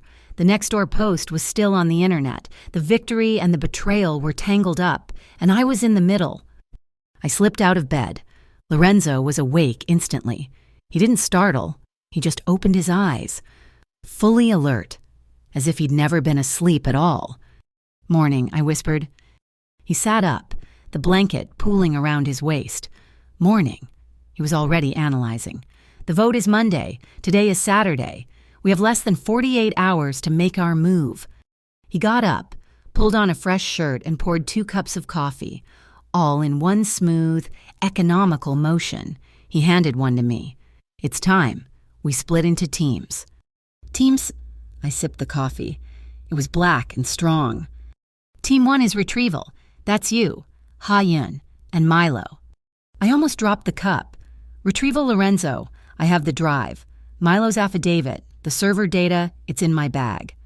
"That's the digital proof," he said, his voice all business. The lover from last night was gone, replaced by the strategist. "Thornwell can claim that was faked. He can say Milo was coerced. We need the physical trail. The paper, the things he doesn't know are missing yet." He started to pace, ticking items off on his fingers. "We need the hard copy shipping invoices from Northway, the ones that match the skimmer deliveries. We need the fraudulent tax rebate forms he filed for Northway Produce. And," he stopped and looked at me, "we need clear, close-up photographs of the hardware, the POS machines on those pallets. We need evidence that the serial numbers were physically removed. You can't fake a grind mark." "Milo's card still works. For now, gets you in. Ha-Yun's food truck is your transport and your eyes. Her friend, the tech guy who scrambled the library feed, he's already inside Northway's network. He's not running a loop on the security cameras. Loops are amateur. He's running a targeted static script. To any guard. It'll just look like a regional network outage." "And you?" I asked. "Team 2. "Team 2, he said, picking up my backpack, "is the press. I'm taking this drive. Milo's testimony and a team of community lawyers. We're holding a press conference tomorrow, Sunday. We're not just giving the city council the evidence on Monday. We're going to publicly dare them to ignore it." By 10 a.m., I was back in the industrial district. The air smelled like diesel and cold steel. Ha-Yun was parked a block away in her food truck, watching the feed from a drone her friend had patched into the warehouse Wi-Fi. Milo was waiting for me by the side entrance, his face pale and clammy. He looked like he hadn't slept in a week. "I can't," he whispered, his hands shaking so badly he couldn't hold his keycard steady. "He'll know. He'll my son." I grabbed his wrist, not gently, like Lorenzo had. I grabbed it hard. "Listen to me. Milo, Lorenzo paid the debt, all of it. The Blackfinch Fund posted the full amount this morning. Your wife is clean. The annuity for your son's medical care is in a blind trust. It's done. You're free." I looked him in the eye. "Thornwell doesn't have a leash on you anymore. All you have to do is walk away from the cage." His eyes widened. He hadn't known. He'd been too scared to check. He took a deep, shuddering breath. He looked at the key card. Then he looked at me. His hand stopped shaking. He swiped the card. The light flashed green. "Let's finish this." The warehouse was quiet. Just the hum of the big coolers. As Lorenzo promised, the small, domed security cameras on the ceiling had their green, active lights on, but the lenses were dead. Milo led me straight to the back office. It was a metal cage inside the larger warehouse. He unlocked the door. "Invoices are here. Tax files are here." We worked fast. I felt like I was back at the club, sorting receipts. Only these receipts could bury a billionaire. I found the file TLM 9. I found the tax forms, claiming rebates for fresh produce logistics. I stuffed the originals into my backpack. "The pallets," I whispered. He led me out onto the main floor.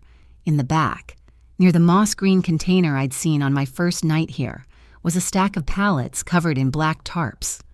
Milo pulled one back. My breath caught. It was a mountain of them. Thousands of the blank, gray POS terminals. I pulled out my phone and started snapping pictures. I moved in close. The spot where the manufacturer's serial number should have been was just ruined. A patch of raw, scratched-up plastic, as if someone had taken a power sander to every single one. I took photo after photo, the click, click, click of my phone's camera sounding like gunshots in the quiet. Beautiful, aren't they? I froze. My blood turned to ice. A man was standing in the main loading bay, silhouetted against the bright morning light. He was wearing a $1,000 blazer, designer jeans, and a smile so white it hurt my eyes. Jared Thornwell. Milo made a small, strangled sound. "Mr. Thornwell, I didn't know you were scheduled to be here." "I like to drop in. Milo, keep everyone honest." Thornwell strode into the warehouse, his energy sucking all the air out of the room. "And you must be the new auditor." He was looking right at me. I pulled the Northway baseball cap Milo had given me lower, shadowing my eyes. I zipped my jacket up to my chin. "Just checking the inventory," I mumbled, turning my back to him, pretending to count boxes. My heart was going to punch its way out of my chest. "Milo," Thornwell said, his voice dangerously friendly. He walked right up to him and clamped a hand on his shoulder, his grip too tight. "Today is a very big day. The final pieces are moving. That vote on Monday, it's a formality. We're going to build a new Seattle, right on top of that rat warren you people live in." He squeezed. "You're a part of that, Milo. You're on the winning team." Milo was shaking again, but I saw him clench his jaw. "Yes, sir." Rumble. The side-loading door rolled up. Ha-un. She was wearing a bright orange shipping vest and pushing an empty dolly. "Signature for Northway Produce," she yelled, her voice echoing. "Got 12 cases of printer paper? Heavy stuff. Need a signature." Thornwell let out an annoyed sigh. His moment of intimidation ruined. "Milo, for God's sake, handle that. I'm going to check the manifests." He turned and walked deeper into the warehouse, toward the main office. Milo scrambled over, scribbled his name on Ha-Yoon's fake clipboard. She didn't look at me. She just said, "Have a good one," and rolled her empty dolly back out. It was the signal. "Get out, now!" My phone buzzed in my pocket, a text from Lorenzo. "Trap. FCIB are blocking the Spokane Street Bridge. They aren't waiting for Monday. Thornell knew you were coming. He wasn't there by chance. Get out. Go to the ferry. Pier 52, now." Thornwell's visit wasn't an inspection. It was an ambush. He'd let us in. "Milo, move!" I screamed. We sprinted for the side door. We burst out into the sunlight. Ha-Yoon had the food truck's engine roaring. "Go, ferry terminal, Pier 52. I dove into the passenger seat, Milo piling in the back. Ha-Yoon floored it. The truck fishtailed on the gravel. I looked back. Thornwell was running out of the warehouse, his startup smile gone, replaced by a mask of pure rage. He was yelling into his phone. From a hidden alley, a black, plateless SUV, the FCIB one, roared to life, its lights flashing. It tore after us. "He's right behind us," I yelled. Ha-Yoon was a maniac. She swerved the heavy truck through the Soto traffic, laying on the horn. "The terminal, I see it." We were a block away. The ferry, the Walla Walla, was in the slip, its horn blaring its final departure. The red do not load lights were flashing. The SUV was gaining. "He's going to cut us off." "No, he's not," Ha-Yoon yelled.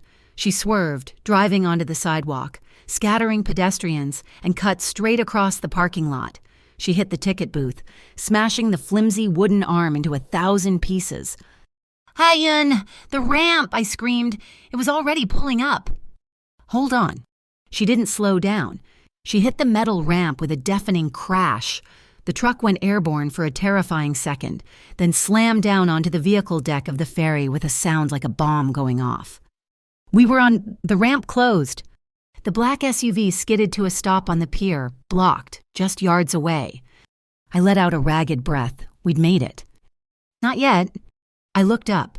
Jared Thornwell was standing 10 feet away, next to his sleek black Tesla. He must have had a car already waiting in the ferry line. He was trapped on this boat with us. The wind whipped across the open deck, tearing at my hair, Thornwell walked toward us, his blazer flapping. He looked completely unhinged. "Give me the drive! Raina!" he screamed over the howl of the wind. "I know who you are. I saw the next-door post. You're the little spy." He was lunging, reaching for my backpack. My phone rang, a video call, Lorenzo. I answered it. I jammed my thumb on the screen and aimed the camera right at Thornwell's furious face. "Jared," Lorenzo's voice boomed from the speaker, calm and clear. "Having a problem with my friend. Why don't we talk about this publicly? I'm sure the Seattle Times would love to hear your side of the story." Thornwell froze. His hand, which had been inches from my bag, stopped. He stared at the phone. He saw Lorenzo's face. He saw his own. Enraged, trapped on a state-run ferry, harassing a citizen. He snarled, a low, animal sound. He didn't say a word. He just hung up the call on Lorenzo. He knew he was beaten. He couldn't touch me. Not while he was on camera. But he wasn't the only one being filmed. Ha-Yun still had her phone out. She wasn't filming Thornwell. She was filming the pier we'd left behind. The fake PSCC goons, furious, had piled out of their SUV. They were screaming at the ferry workers, shoving them, trying to get them to lower the ramp. Ha-Yun was live-streaming the whole thing anonymously. "Thornwell's private port security attacking city employees," she typed, her thumbs flying. The viewer count on the stream exploded. 10, 50, 300, a comment popped up. "This is Sarah Jenkins with King 5 News. Who is this? Please DM me. We are on our way." Thornwell saw it. He saw Ha-Yun's phone. He looked at the pier, and he looked at me. His perfect, curated world was crumbling. Live on the internet, he turned, got in his Tesla, and disappeared into the car deck. The ferry docked. We didn't wait. Ha-Yun drove us off, and we got on the next ferry heading right back to Seattle. An hour later, we were at the fish market. Not the main floor. Lorenzo's lawyer, a woman with steel gray hair and an expression to match, was waiting for us in the back, by the blast freezers. "Miss Park, Miss Kim, Mr. Greer." I unzipped my backpack. I handed her the cold drive. I handed her the stolen files. I handed her my phone with the pictures of the ground-off serial numbers. "It's all there," I said, my voice hoarse. She took it, placed it all in a heavy-duty legal briefcase, and snapped it shut. "This is no longer a rumor," she said. "This is a criminal case." She nodded and was gone. We did it. I walked out of the alley. Ha-Yun and Milo behind me. I felt light. I was exhausted, but I was light. We won. There she is. My blood ran cold. Mr. Dallow. He was standing at the mouth of the alley, blocking our path. He wasn't alone. He had 2 of his Bureau of Civic Compliance thugs with him. "Raina Park," he sneered, holding up a piece of paper. The pink paper. "I saw the next-door post. You're a spy. You're consorting with known criminals. You've been working with the very gangs this community is trying to get rid of." "What are you talking about?" I stammered. "You violated the moral conduct clause of your lease," he shouted, enjoying the theater of it. "I am serving you with an immediate 24-hour eviction. You're out." He was using Thornwell's lie to evict me. This was it, the final, pathetic move. "You can't do that." "I'm afraid he can't." Lorenzo's voice. He walked into the alley from the street, wearing a dark, perfectly tailored suit. He looked calm, powerful, and completely in charge. He was holding a leather folio. "Gravano," Dallow sputtered. "You stay out of this. This is a private landlord-tenant matter." "No," Lorenzo said, his voice dangerously quiet. "It's not. As of 8 a.m. this morning, the Blackfinch Community Trust acquired the master note on all Dallow management properties, including," he smiled, "the mortgage for the Beacon Court building, which, I noted, was in default." Dallow's face went from an angry red to a sickly, pale white. "The bank was eager to offload your debt," Lorenzo continued, walking closer. "You're late on your payments. Mr. Dallow, very sloppy, which means you don't have any tenants. You're just a renter like everyone else. And he stopped, standing right in front of Dallow, am your new landlord." He looked at me, just a quick glance, but it was everything. "Now," he said, turning back to Dallow, his voice dropping. "Get off my property." Monday morning, City Hall. The air in the hearing room was thick, smelling of old wood, wet wool coats, and stale coffee. It was a formal, public execution, and we were either the executioners or the condemned. We were Team 1 me, Ha-Yun, Milo, and our lawyer, Miss Eris, the woman with the steel gray hair. We sat in the front row, a small island of nervous energy. Milo looked like he was going to be sick, but he was here. Ha-Yun was vibrating, her phone on her lap, ready to record. Team 2 was Lorenzo. He wasn't sitting with us. He was standing in the back by the oak doors, his arms crossed, and he wasn't a witness or a plaintiff. He was just watching, a shadow in a perfect suit, letting us have the light. And then there was Team Thornwell. He strode in at 9:05, all bright colors and blinding white teeth. He wore a sharp, light gray suit, a vibrant blue tie, and a smile that belonged on a billboard. He was flanked by 6 lawyers who all looked like they were carved from expensive, unforgiving wood.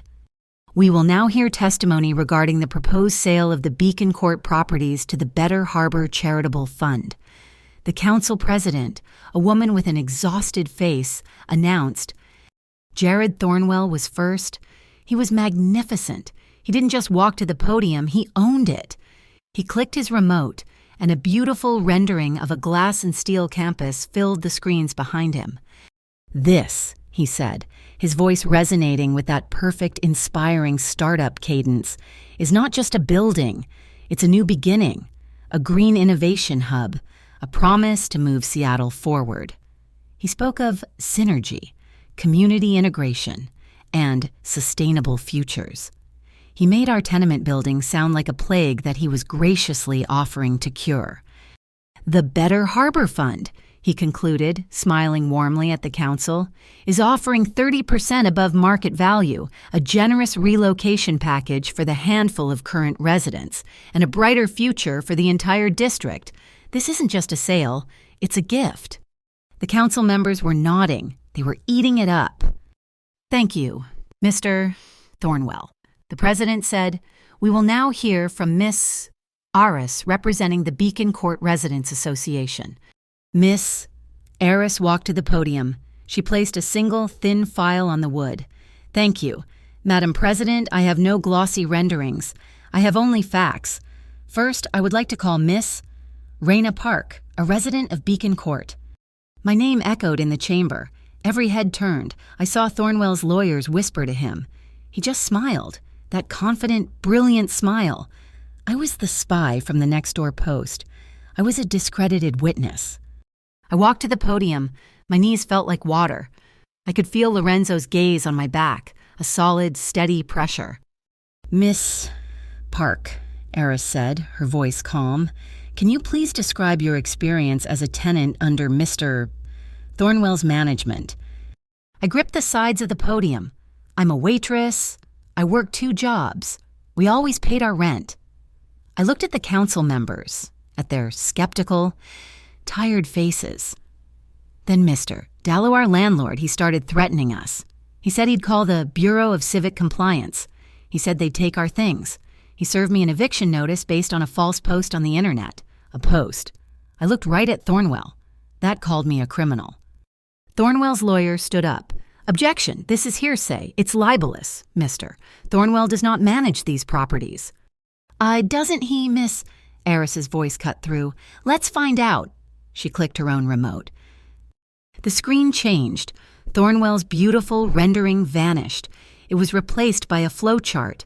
My flowchart, the one Lorenzo had shown me in the alley. "This," Eris said, her voice amplifying in the quiet room, "is the machine. It starts with Mr. Thornwell's Alder Ridge Capital. It flows to Novastar Logistics, which funds a shell company called Northway Produce." I could see Thornwell's smile tighten.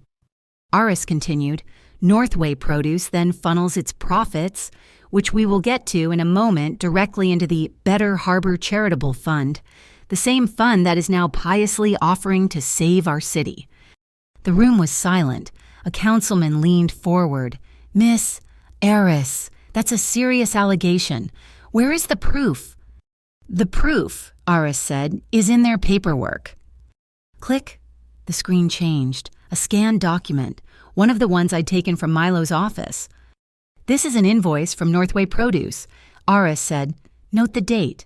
Note the invoice number, 103. Now, the next one. Click. Invoice 104. Click. Invoice 105. Click. And invoice 102. From the next day, the invoices are being numbered backwards in a crude, simple attempt to cook the books. A murmur went through the room. Thornwell's smile was gone. And what, Aris continued, her voice like a hammer, is Northway Produce shipping fresh pineapples, Korean pears, no Miss Park? Please tell the council what you saw. Click. My video, my shaky, grainy video filled the screen. The council members leaned in. There it was. The moss green container, the fake TLM-9 crates, vessel opening one, the blank, gray POS terminals. Skimmers, Aris said. Ghost hardware, thousands of them, shipped into our city under the guise of produce, then used to steal from every customer, every tourist, every resident with the stolen funds landing right in Mr. Thornwell's charity. The room erupted. Thornwell was on his feet, his lawyers all shouting at once. This is an outrage, a fabrication, Thornwell yelled, shoving his own lawyer aside to get to the microphone. This is a preposterous, faked video. You want to know who is behind this? You want to know who really arranged this little performance? He pointed, a single, dramatic finger, aimed at the back of the room, at the shadow by the door. That man, Lorenzo Gravano, a known racketeer, a career criminal whose family has preyed on this coast for decades. You are not listening to a concerned tenant. You are listening to a puppet. This is a sham, funded and directed by a mafia boss who wants to keep the port dirty. The room fell silent again, the new accusation hanging in the air. All eyes went from Thornwell to Lorenzo. Lorenzo didn't move. He just slowly, deliberately pushed himself off the wall. He took 2 steps forward, into the aisle, into the light. He wasn't armed. He wasn't flanked by lawyers. He was just a man in a suit. Madam President, he said, his voice calm, but it filled the room without any effort. Mr. Thornwell is right about one thing. I am not a saint. My name is what it is. He looked at Thornwell. But my reputation isn't on trial here. His numbers are... He looked back at the council. My past is complicated. But the video, Miss, Park took is not the manifests Mr. Greer provided or not the ground-off serial numbers. Click. Aris put up one of my close-up photos. Are not, I may be a dirty man, as he says, but my money is clean, and his is sitting right there on that screen, stolen from the people you're supposed to be protecting. A councilman, a nervous-looking man named Davies, cleared his throat. But Miss Aris, we received a report from the PSCC, the Port Security Commission of Cascadia. They investigated Novastar. They confirmed no wrongdoing. Thornwell smiled, his ace in the hole. He had the official word. Miss Aris smiled back. It was a terrifying sight. Councilman Davies, thank you for bringing that up. The PSCC, a quasi-public entity, funded entirely by Alder Ridge Capital. The air went out of the room. It's a private security force, gentlemen, Aris said, not a city agency. And as for their professionalism... Click. The screen changed again. Hayoon's live stream, the one from the ferry. The council watched in stunned silence as 4 men in PSCC vests shoved a uniformed city ferry worker, screaming at him to lower the ramp. The timestamp was from Saturday. This, Aris said, is Jared Thornwell's port security, attacking city employees in broad daylight because they were trying to chase down my other client, Miss Ha-Yoon Kim, who was also a witness. Thornwell looked like he'd been struck by lightning. He was staring at the screen, speechless. And, Aris continued, what about his other security force, the Federal Commercial Integrity Bureau? A side door to the chamber opened. An aide hurried in and handed a piece of paper to the council president. The president looked at it, her eyes widening. I have just been handed an urgent communique. from the FCIB. Thornwell's lawyer actually smiled. He thought this was his moment. The council president read, her voice dripping with disbelief. It's an official threat. It warns the council against interfering in an active federal investigation into Lorenzo Gravano, or it will pursue legal action against the council itself. The room was dead silent.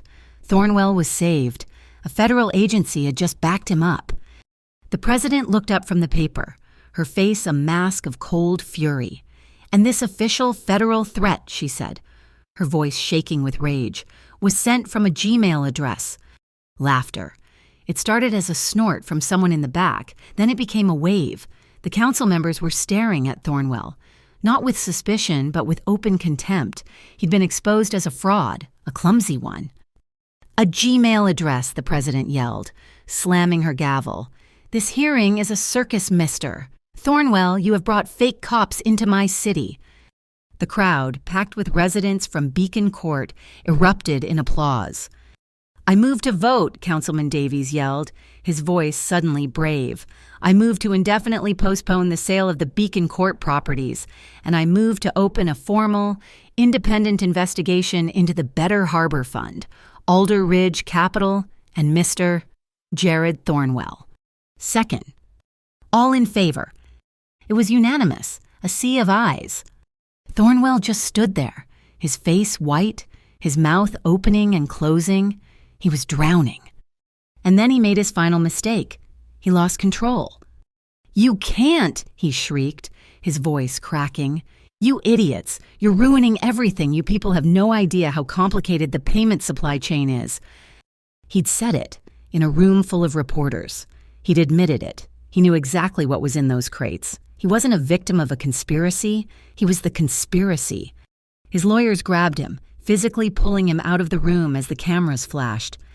We had won. We slipped out a side door as the press swarmed Thornwell's chaotic exit. We stepped out into the street, and, as if on cue, the rain began to fall.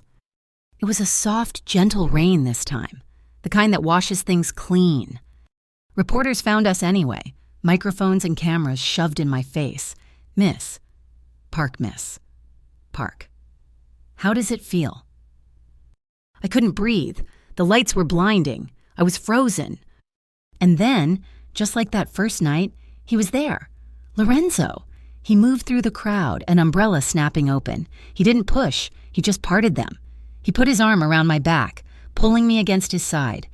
He held the umbrella over me, shielding me. He leaned in, his lips brushing my ear. Breathe. Raina, it's over. He steered me through the chaos, a solid, warm presence in the storm.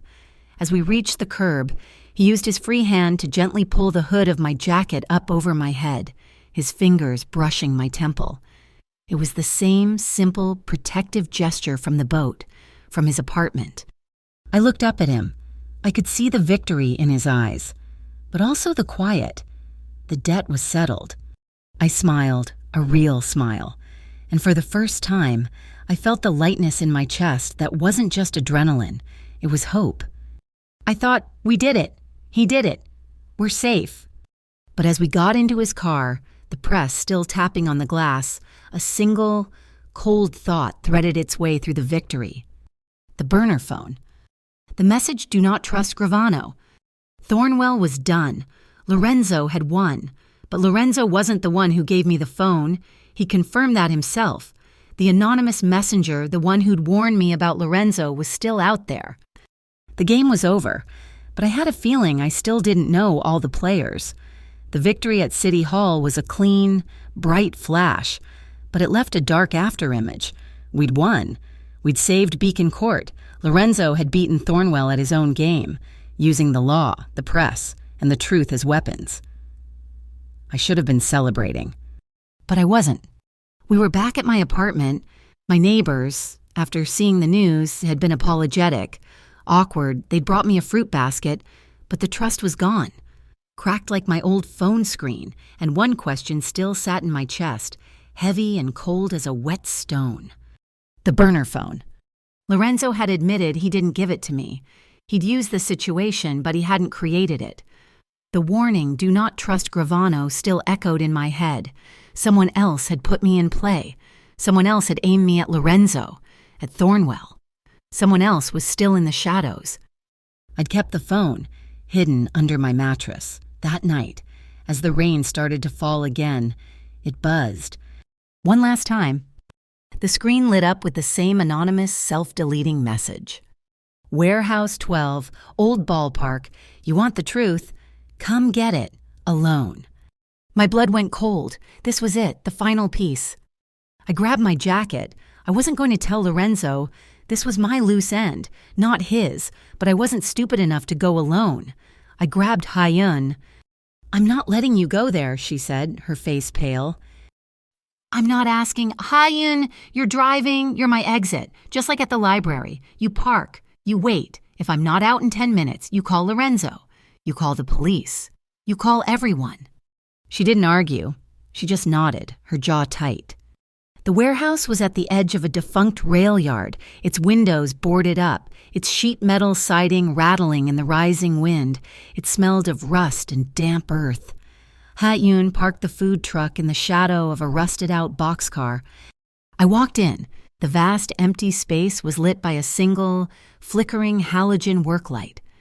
"Hello," I called out, my voice sounding small. "Over here." Milo Greer stepped out from behind a stack of shipping crates. I stopped dead. "Milo, you sent the message. You were the one." He was shaking.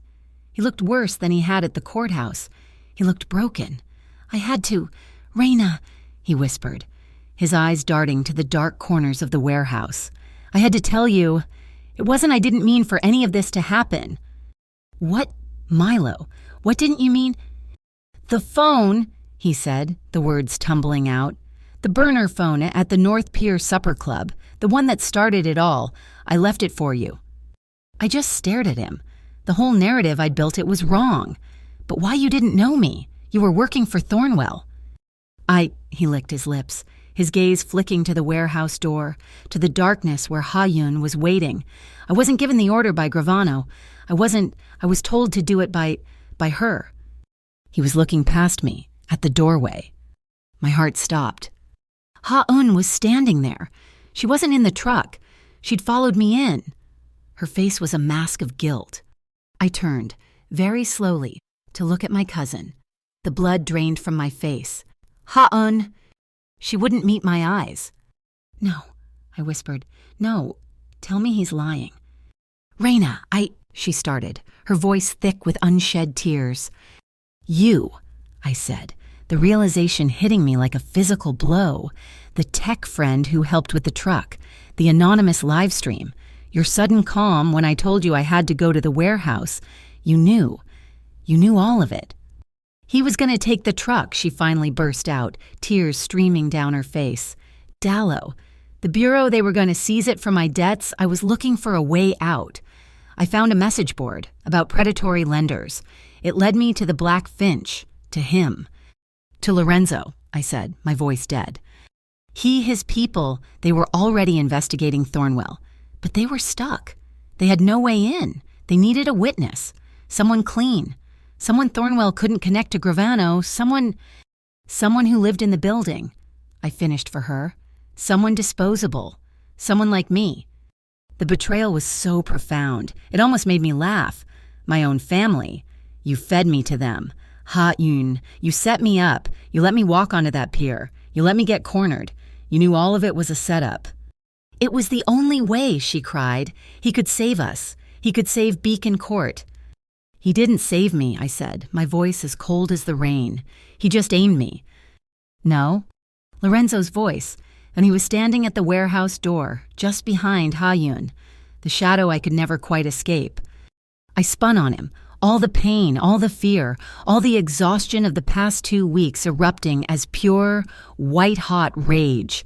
You knew I didn't think you'd be so reckless. You choose. You pretended. It was all a lie. You were just watching your little experiment, waiting to see if the pawn would make it to the other side of the board. He walked into the light. His face wasn't the calm, strategic mask from the courthouse or the gentle, tender one from his apartment. It was raw. It was filled with a regret so deep it looked like pain. It wasn't a lie. Raina, not all of it. His voice was low. Ha-Yun came to me. She was desperate. I saw an opportunity, a clean witness, a way in. So you used me? Yes, he said. No hesitation. I chose the chance to take Thornwell down over your safety. I told myself it was the only move. I told myself I could protect you from the fallout, but I didn't account for us. He looked at me, and I saw the man from the skylight. It was a calculation. Raina. And it was wrong. I'm sorry.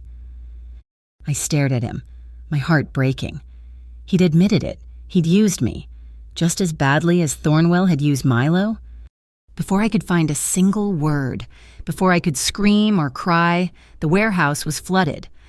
Blinding, high-intensity headlights, a black SUV, the one from the ferry, the one from the pier, skidded to a halt on the gravel, its engine roaring.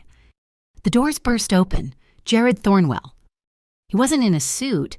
He was in tactical gear, his eyes wild, manic. He had nothing left. He was a cornered animal. Anthony and 2 other PSCC goons, also in tactical vests, fanned out behind him. "The game is not over! Gravano!" he shrieked, his voice cracking with hysteria. He was holding a heavy-duty zip tie. He saw Milo. You worthless, backstabbing rat!" He lunged. Anthony grabbed Milo from behind, slamming him against a metal support beam. Thornwell grabbed Milo's hands, cinching the thick plastic tie around his wrists. "The game ends here," Thornwell snarled, his eyes bugging. "You all go in the water." I didn't even think. I moved, shoving Ha-Eun behind me, putting myself between her and Thornwell's men. "Jared, that's enough." The voice was new. It was quiet, frail, but it cut through the noise. 2 people stepped out from the shadows behind Lorenzo. I hadn't even seen them arrive. One was an old woman, thin as a bird, wrapped in a worn, plaid tartan shawl. Her hair was white, but her eyes were Lorenzo's, forged from the same hard, dark steel. The other was an older gentleman in a rumpled suit, clutching a worn leather briefcase. Thornwell spun around. "Who the hell are you? Get out of my way, you old—" "You don't remember me, do you?" "Jared," the woman said. She took a frail step into the light. "But your father, Arthur, certainly did. He wrote me letters for almost 20 years. Lorenzo's voice was quiet. "Raina, Ha-Yun, this is my mother, Lucille Gravano." Thornwell stopped. The name hit him. He knew it. "Your father," Lucille continued, her voice gaining strength, "was a very thorough man. He founded Alder Ridge Capital, and before that, he founded a little fund called Seaboard Equities, the one that acquired my husband's business, my home." "That's a lie," Jared spat. "My father was a legitimate businessman." "Was he?" The man in the rumpled suit stepped forward. "I am Mr. Davies, notary public for the Blackfinch Trust. Mrs. Gravano, here, is the sole administrator and beneficiary of that trust. Your father established it for her in a fit of conscience. Lorenzo merely acts as its agent." Lucille reached into the briefcase. She pulled out a stack of faded, airmail letters. Arthur was sentimental. He detailed his entire process, how he'd buy the debt, create the community bureau to apply pressure, use a shell company to move the assets, and a charitable fund to wash them clean. She held up a letter, the paper trembling in her hand. He even used the same name for his primary shell, Northway. He was so proud of his system, the one you've been running. Jared, the exact same one. Jared's face went white. This wasn't a corporate file. This was a handwritten confession. The origin of his entire empire, a scam he hadn't even invented. You have nothing?" he stammered. "We have his letters, Jared," Lorenzo said, his voice flat. "It's over." Thornwell's eyes went from panic to dead. He let out a high-pitched, strangled sound. He fumbled for his radio, mashing the button. "PSCC, all teams, code 3. Officer down my location, fire on all hostiles." He was calling his entire private army. Sirens, not cops, the high-low wee-woo of his private force. Crash, crash.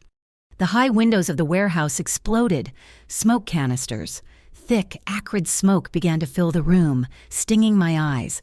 Red and blue strobes from Thornwell's SUV flashed, cutting through the fog. It was chaos.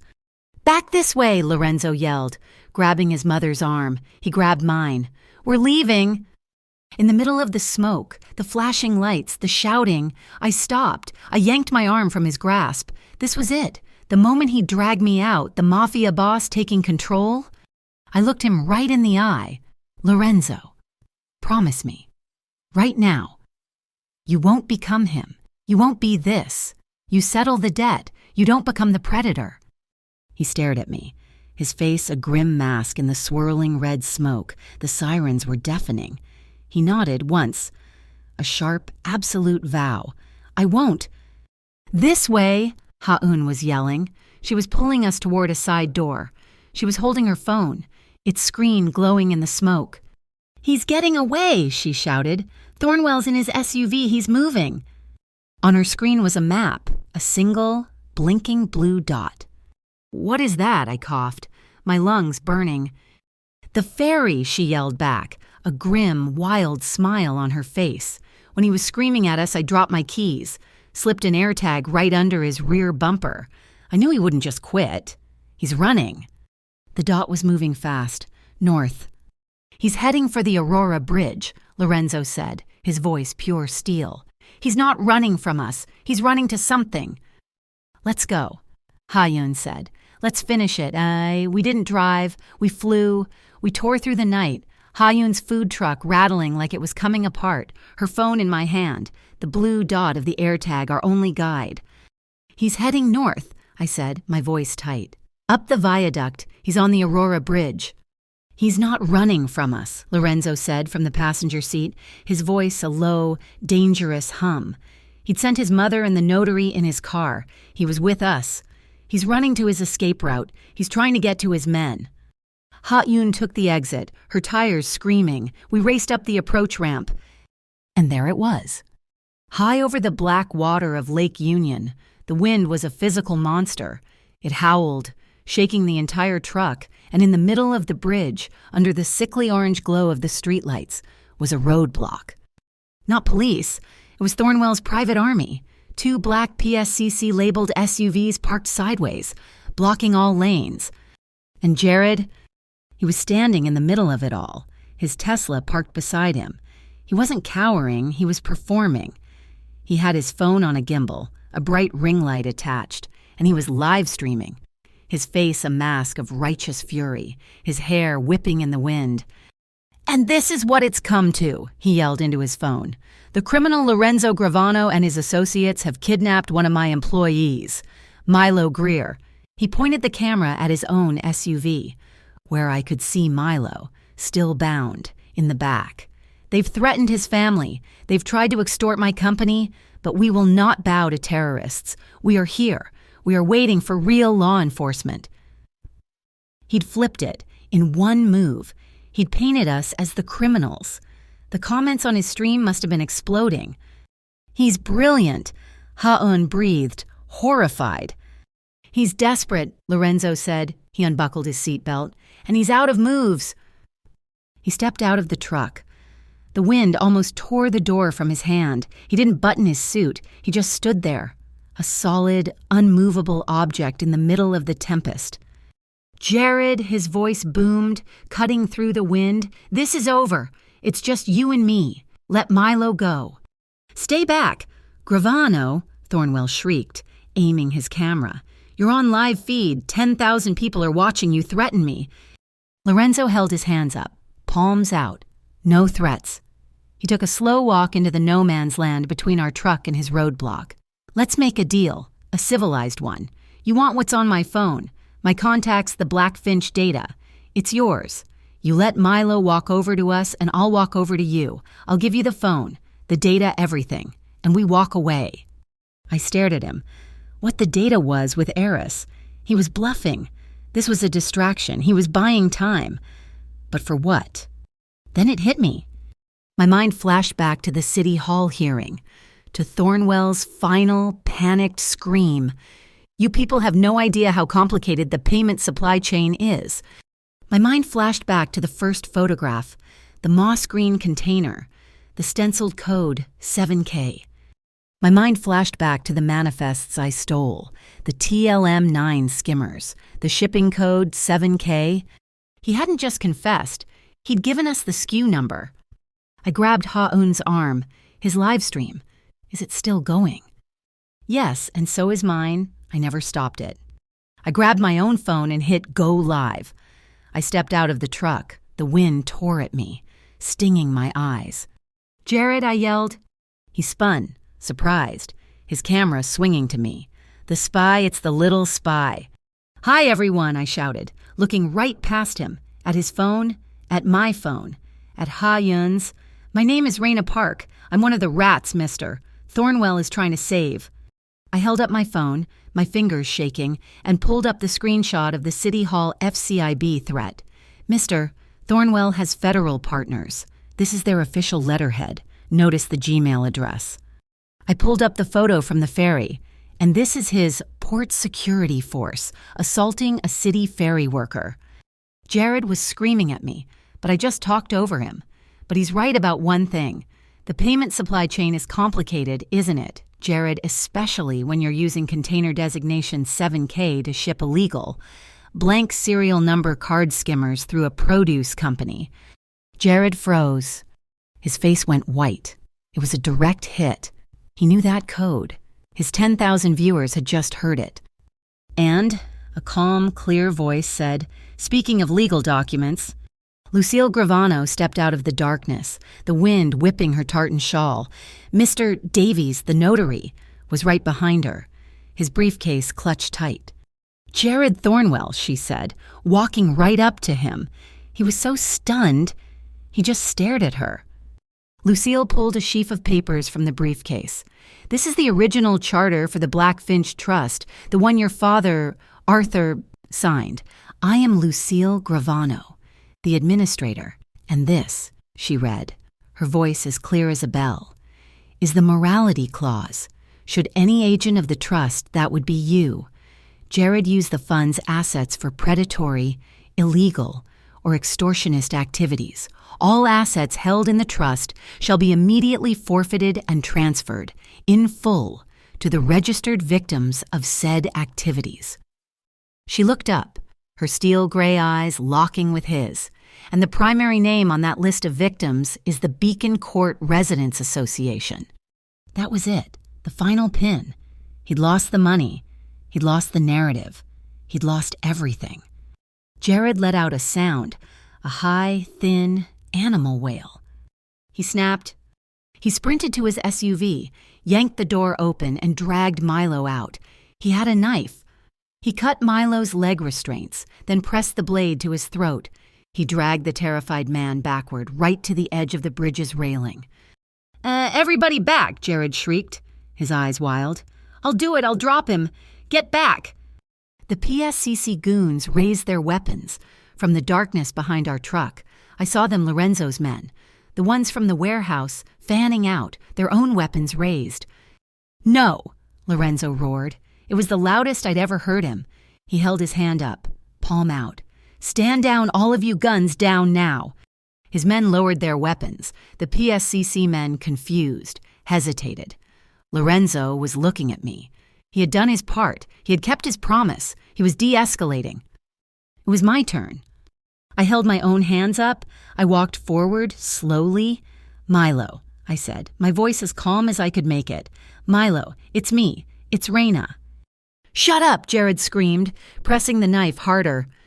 Milo, you're free, I said, my eyes locked on his. I ignored Jared completely. It's over. The debt is gone. Lucille paid it. Your son, he's safe. He's waiting for you. I took another step. It's Saturday night, Milo. You told me you make pasta for him on Saturdays. He's waiting for his dinner. I wasn't pleading, I was just stating a fact. Dinner was waiting. Milo stopped struggling. He was staring at me, really seeing me. The terror in his eyes was replaced by recognition. Jared saw the shift. He's lying to you. They're all lying. Milo just sagged. He let all the tension out of his body, and then, in one fast, desperate move, he stomped his heel down on Jared's instep and dropped his full weight, rolling away, free. Jared stumbled, left holding a knife to the empty air. The PSCC goons saw it. They saw the live stream, which Ha-Yoon's phone showed now had over 300,000 viewers. They saw their boss, alone, holding a knife on a bridge. They dropped their guns. It was over. Jared, in a final, pathetic act of panic, scrambled back to his SUV. He floored it. He smashed right through his own flimsy roadblock and sped down the open bridge. Scree-ee. From the other end of the bridge, flashing lights, not fake ones. Real ones. A solid wall of Seattle Police Department cruisers, blocking the exit. Ha-Yoon's AirTag had led them right to him. Jared slammed on his brakes. The Tesla, on the rain-slick pavement, spun in a perfect, sickening 180-degree turn. It slid, smoking, and came to a stop, surrounded. We heard the whoop of the police bullhorn. "Jared Thornwell, you are under arrest." Lorenzo didn't even watch. He walked over to me, in the middle of the bridge, the wind tearing at us.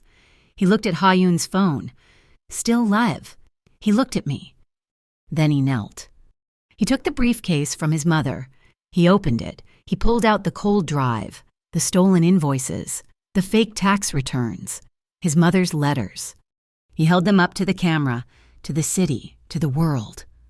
"This is the truth," he said, his voice raw. "This is the proof. Jared Thornwell is a thief, and we," he looked right at me, "are the residents." The city council held an emergency session that night. By 3 a.m., the Better Harbor project was indefinitely suspended. By dawn, the Blackfinch Trust, now proven to be criminally misused, was legally transferred in its entirety to the newly formed Beacon Court Residence Co-op. We didn't just have our homes, we owned the building. That night, the rain was a soft drizzle, washing the city clean. Lorenzo was at my door. "I'm walking you home." We walked. We didn't talk about Thornwell or the trust. We just walked. He stopped me under the red neon awning of the corner bodega, the one that always smells like stale beer and spices. The city was just wet reflections. He turned, taking both my hands. His were warm. "I promised you I'd stand in the rain, Raina, and I promised I wouldn't become him." He met my eyes. "From now on, if you want me, I'm going to learn how to leave the shadows. I'm going to learn how to stand in the light." I felt the tears, the good tears, well up. "I want that, Lorenzo, but I have one condition." He waited. "The Blackfinch Fund, the real one. No more shadows, no more back alley deals. You want to be in the light, open the books. Make it transparent for the community." He didn't hesitate, not for a second. "Done!" He leaned in. He kissed me. It wasn't the desperate, fiery kiss from his apartment. This was slow. It was warm. It was a promise. It tasted like rain and, for the first time in my life, like a future. The next morning, I was at the North Pier Supper Club, my apron on. The Seattle Times was on the counter. The headline was huge. "Aurora Bridge Showdown, How Residents Took Down a Billionaire." The bell over the door jingled. Lorenzo walked in, wearing his wool coat. He looked just like a customer. He smiled at me. "Morning, Raina, it's raining out." He paused, a flicker of that first night mischief in his eyes. "Do you have an umbrella?" I smiled back. I reached under the counter and pulled out our umbrella, the one he'd held over me. I held it up, and he nodded. Lorenzo was true to his word. He started to divest. He used the remnants of his old world to start a new fund, the Rainy Market Fund, giving small loans to the port businesses Thornwell had tried to destroy. And me, I re-enrolled. I'm back in school, studying community finance. Sometimes, when the Seattle rain is really coming down, we still walk home from the club, and he always tilts the umbrella my way. Thank you so much for listening to our story. I'd love to know where you're listening from. Drop a comment below so we can all connect and share our thoughts. Please subscribe to Mafia Boss Stories, like this video, And if you enjoyed this ride, hit that hype button to help this story reach even more people.